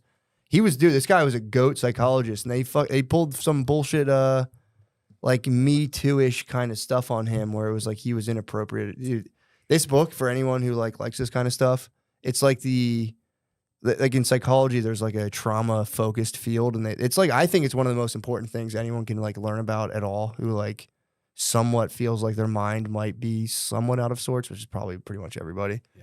Dude, it's crazy, the stuff they talk about, how you get just zapped as a kid, not realizing it. You build your whole personality on these marbles, and they just get irritated throughout the day, and you're like, what? Totally. It's fucked up. Yeah. It's fucked up. But yeah, dude, they talk about your body, even in soldiers, there was guys who would they would have a verbal tick because there was a thing that happened. They'd be replaying subconsciously in their mind that had to do with their right arm, and you just process it out, and their arm stops moving. It's fucking crazy. Wow. Yeah, there's there's a thing coming out now with people physically massaging this stuff out of you, which is, that would be cool if that worked. Yeah. That'd be the ultimate heavy ending at the end of it. Yeah. They just relieve your childhood trauma, and then they just fucking fab you off. That'd be so much cum. That's for you, Dad. Yeah. Fuck you, Dad. Yeah. Just whispering, your father can no longer get you. Between that and the lady peeing at the fucking slot machine, that's 2 hard comes. Mm-hmm. Seeing her lose $1,500. Oh my God. Well, shit, dude, we did an hour and a half, man. Wait, really? Yeah, that fucking flew. Wow. It's always awkward at first. I'm always worried when I'm podcasting that my face is doing terrible things, or I'm sitting across from someone being and I don't realize it, but hopefully I didn't do that with my face. Yeah. It's a concern of mine. I got to stop microdosing mushrooms. I don't think it works. Everybody's doing it now. Dude, it does. It's good. It is a good thing, but you got to make sure, you have to test them on days where you're not doing anything, but then you'll get new ones. And so I give myself a 2-hour window where I'm like, all right, because the onset will throw me off. It crushed me today. Some guy had to come help hang a TV, and I was in my house with a tall, slim Texas man. Look at my fucking arms. I had to hold the TV up for the guy. Oh shit! Because I was in a rush. I didn't want to be late, so I was just he was like, "I'm gonna have to unscrew it." I'm like, "I'll hold it, dude. Just go ahead." And I'm like, these mushrooms are kicking in. I'm like, some fucking old man sweating, screwing it in. I'm like, "Just go, dude. I gotta go. Go on." That's amazing. Everybody's doing mushrooms now. At the mothership, this is some inside information, but I'll leak it. Everybody's on fucking mushrooms now. You heard it here now. So everybody's on mushrooms for months, and I'm like, okay, so I was doing mushrooms here and there, nibbling on them, and then one night I see Ron White with this white vial of stuff, and he puts something under his tongue, and I'm like, what's that? He's like, it's liquid LSD. Oh God. And I'm like, what? You're just doing that? He's like, yeah. you want some? And I'm like, nah. And I like held off. And then I saw Duncan do like 2 vials the week later. He's like, Ron, can I have some of that stuff from last week? And like, so then I'm like, okay, if Duncan's doing 2, I'll try 1. And I had the fucking time of my life. From the LSD. Oh man, it wasn't what I thought it would be. It wasn't like all like, it was like a microdose. It was just pure happiness. Oh, that's nice. Pure joy. I do have I have LSD. I have like a thing set up for microdosing, like in like the alcohol, like where it's kind of like, what's it called? Volumetric dosing. I've been too nervous. I'm gonna start incorporating that because I gotta. You know what it was? It was all. Mushrooms. It was everything that I love out of mushrooms without any of that like. That's that like creepy stomach fucking. Yeah. I think I ate too much. I'm like my own doctor sometimes. Yeah. My theory with mushrooms is that my dad ran an Italian restaurant. My mom made the best spaghetti sauce that like even my dad always tried to get her recipe. Her sauce literally like causes arguments in the family because she'll make it for some people's birthdays and this and that. Literally, it's unbelievable. You hear the stories of like, you know, dip the bread in the sun. Yeah, it's that good, again. It's like the heroin version of that. yeah. So, my theory is that I don't have stomach problems, but my theory on mushrooms is that it hits me crazy because like I burnt away from the acid of the tomatoes forever because I would literally eat my mom's spaghetti sauce fucking 5 meals a week. Yeah. So I have a theory that like mushrooms kind of hits me weird because it just feels that way. It feels like it just goes. Doof, doof. Yeah. It's an explosion. There's no real microdose for me. It hits you. Yeah. That's weed comes on. You at least know like, oh, an edible's kicking in. Mushrooms are more subtle, especially when you're taking low doses. Yeah. So like, I was sitting there today and I could feel it. I'm like, oh man, dude, like, let me chill out. Let me collect my thoughts. I sat down to do like a little meditation. Yeah. And I was sitting there and my eyes were closed and I'm like, nope, this is worse. And it was like, you gotta go do something, busy yourself. And you start to go down the rabbit hole of like, all you ever really do is busy yourself. You think I'm like, shut the fuck up, dude. I have stuff to do today. Story of my life. I got stuff to do today, dude. Daily shit right there. Yeah, Joe was telling me because I told Joe, we've had this talk a couple times actually, where I'm like, I can't do edibles at all. I can smoke blunts with Snoop and with fucking Doug Benson and with Willie Nelson, all this shit. I can hang with anybody smoking weed. Blunt after blunt. I have 3 blunts in my pocket right now in a special container. Yeah. But I cannot have the smallest amount of edibles. And he explained to me that there's actually a chemical that's in our system. It's some long liver. fancy word. It changes it and from some one people thing. have it and some people don't. Bro, the edibles. I used to be all about them, but like, dude, it's especially now too. They hit me. You can take edibles that are in an alcohol tincture, and then it kind of like it kicks in faster and more. You don't wait like an hour and a half and it hits you all at once. It kind of gradually onsets, but even that, it'll get away from you where it's like. I don't do anything anymore. I don't do the 1 milligram. No, I don't do the 0.5 milligram. I have given up altogether. Yeah, they're honestly, I was way into them for a while, and like you just might as well just take mushrooms. If you're gonna do a weed edible, just take mushrooms. In my opinion, exactly. Weed edibles fucking crush. Right. I'd be in a bathroom, like just being like so zoned out that I'd have to be like.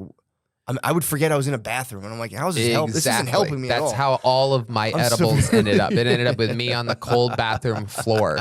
And it's better to just have a bad trip on mushrooms than it is to always have a bad trip off of edibles. You kind of sound like a pussy, especially back then before this, like everything's measured out medical. Oh thing. yeah, dude. I used to make them myself. Right, dude. That's when I figured out. So I used to make like cakes because I sold weed, so I had like a ton of fucking weed, and I would make these big cakes. And it was again, no one knew what fucking milligrams were, so I'd have all my shake, like a 1/4 pound of shake, and I'd cook it into a cake, into like butter and whatever.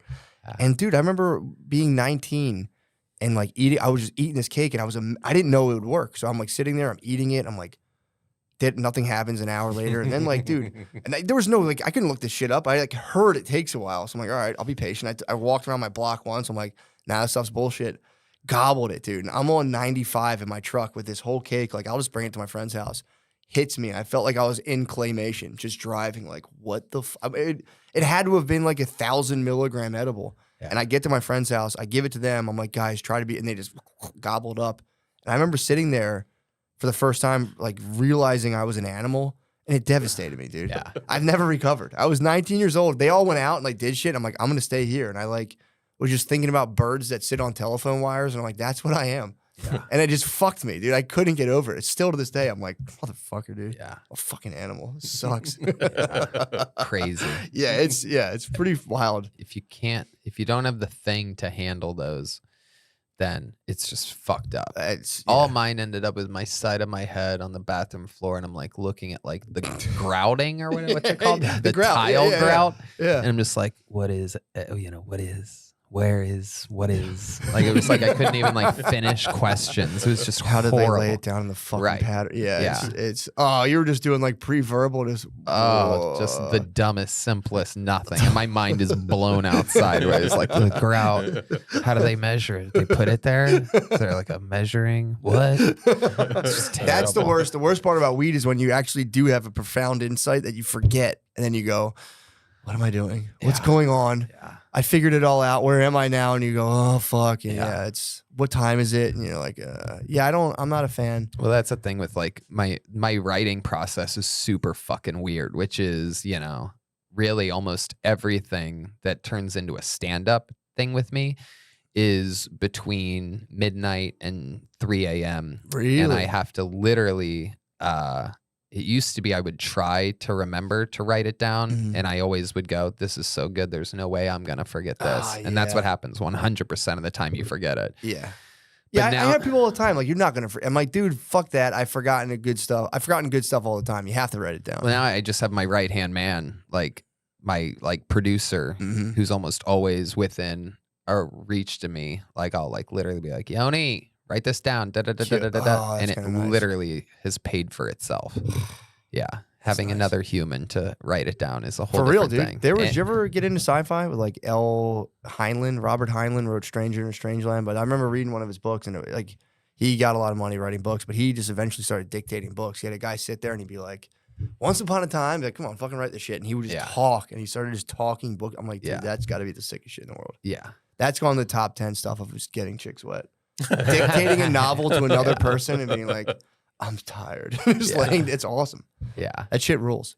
Yeah. I've just gotten to the realm of like paying people, because before you were like, I'm going to lose all my fucking money. I can't pay people anything. Now I have a bro, and he doesn't. I explained it to my wife. She's like, what does he do? And I'm like, I pay him every week. When I need him, I call him. Yep. Sometimes I don't need him for a couple of weeks, and that's fine. Yep. But when I need him, it's worth every fucking penny. Yeah, bro. Life-changing shit. He literally pays for himself. Yeah, dude. In fact, he doesn't know this, but I make way more money than I even pay him for.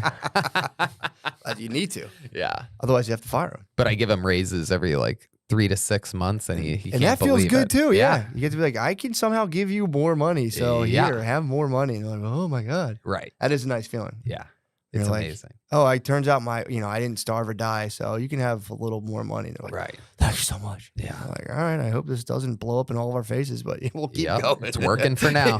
Yeah. Well, dude, thank you so much. Yeah, that was thank awesome, you. Man. Fun times. Appreciate you. Welcome to Austin, Texas. A lot of fun times ahead. I'm pumped, man. Thank you. Appreciate you, Josh. sign off. Do you want to plug it? You guys want to plug it, Josh? Plug anything? I'm going to be, sorry, I don't want to ask you. When does this come out? I got a huge, crazy tour that I'm in the middle of and announcing, and it's all happening. All the dates are at TonyHinchcliffe.com, and also newly announced Vancouver, Portland, Seattle, LA, Denver, Cleveland, Pittsburgh, Boston, Baltimore, Salt Lake City, San Jose, Dallas, Houston. The fuck is Chesterfield, Montana? Oh, that's outside of St. Louis. Nashville, Tennessee, Fort Lauderdale, and Orlando, and a bunch of other stuff. But that's all me doing stand-up, taking some of the regulars from Kill Tony with me. So that literally goes on sale this Friday. I don't know. When's this coming out? This will come out tomorrow, probably. Sweet. Yeah. So yeah, tickets are on sale this Friday. Thank you. Hell yeah, dude. Yeah. Also, I'll be in Spokane this weekend at Spokane Comedy Club, the Comedy Zone, North Carolina, Charlotte. Cap City. I was going to fly here for that, but now I'm here. So I'll go to Cap City and Austin and Magooby's Joke House, Timonium, Maryland. I also announced, I didn't announce them yet, but I'm going to be in Chicago, a bunch of other places. I'll put them on my website. I just locked down a bunch of dates. So pumped to finally get eventually here now that you guys are here, you and Shane on Kill Tony at the same time. It's literally the most requested guest in the history of the show. It's been the last 2 years, you guys. Really? Dude, and I don't want to give any secrets away, but it might be an extra big one that we get you guys on. I think it'll be a lot of fun. Dude, that'll be a fucking blast. Yeah. I can't wait. Hell yeah. All right, man. Rock and roll.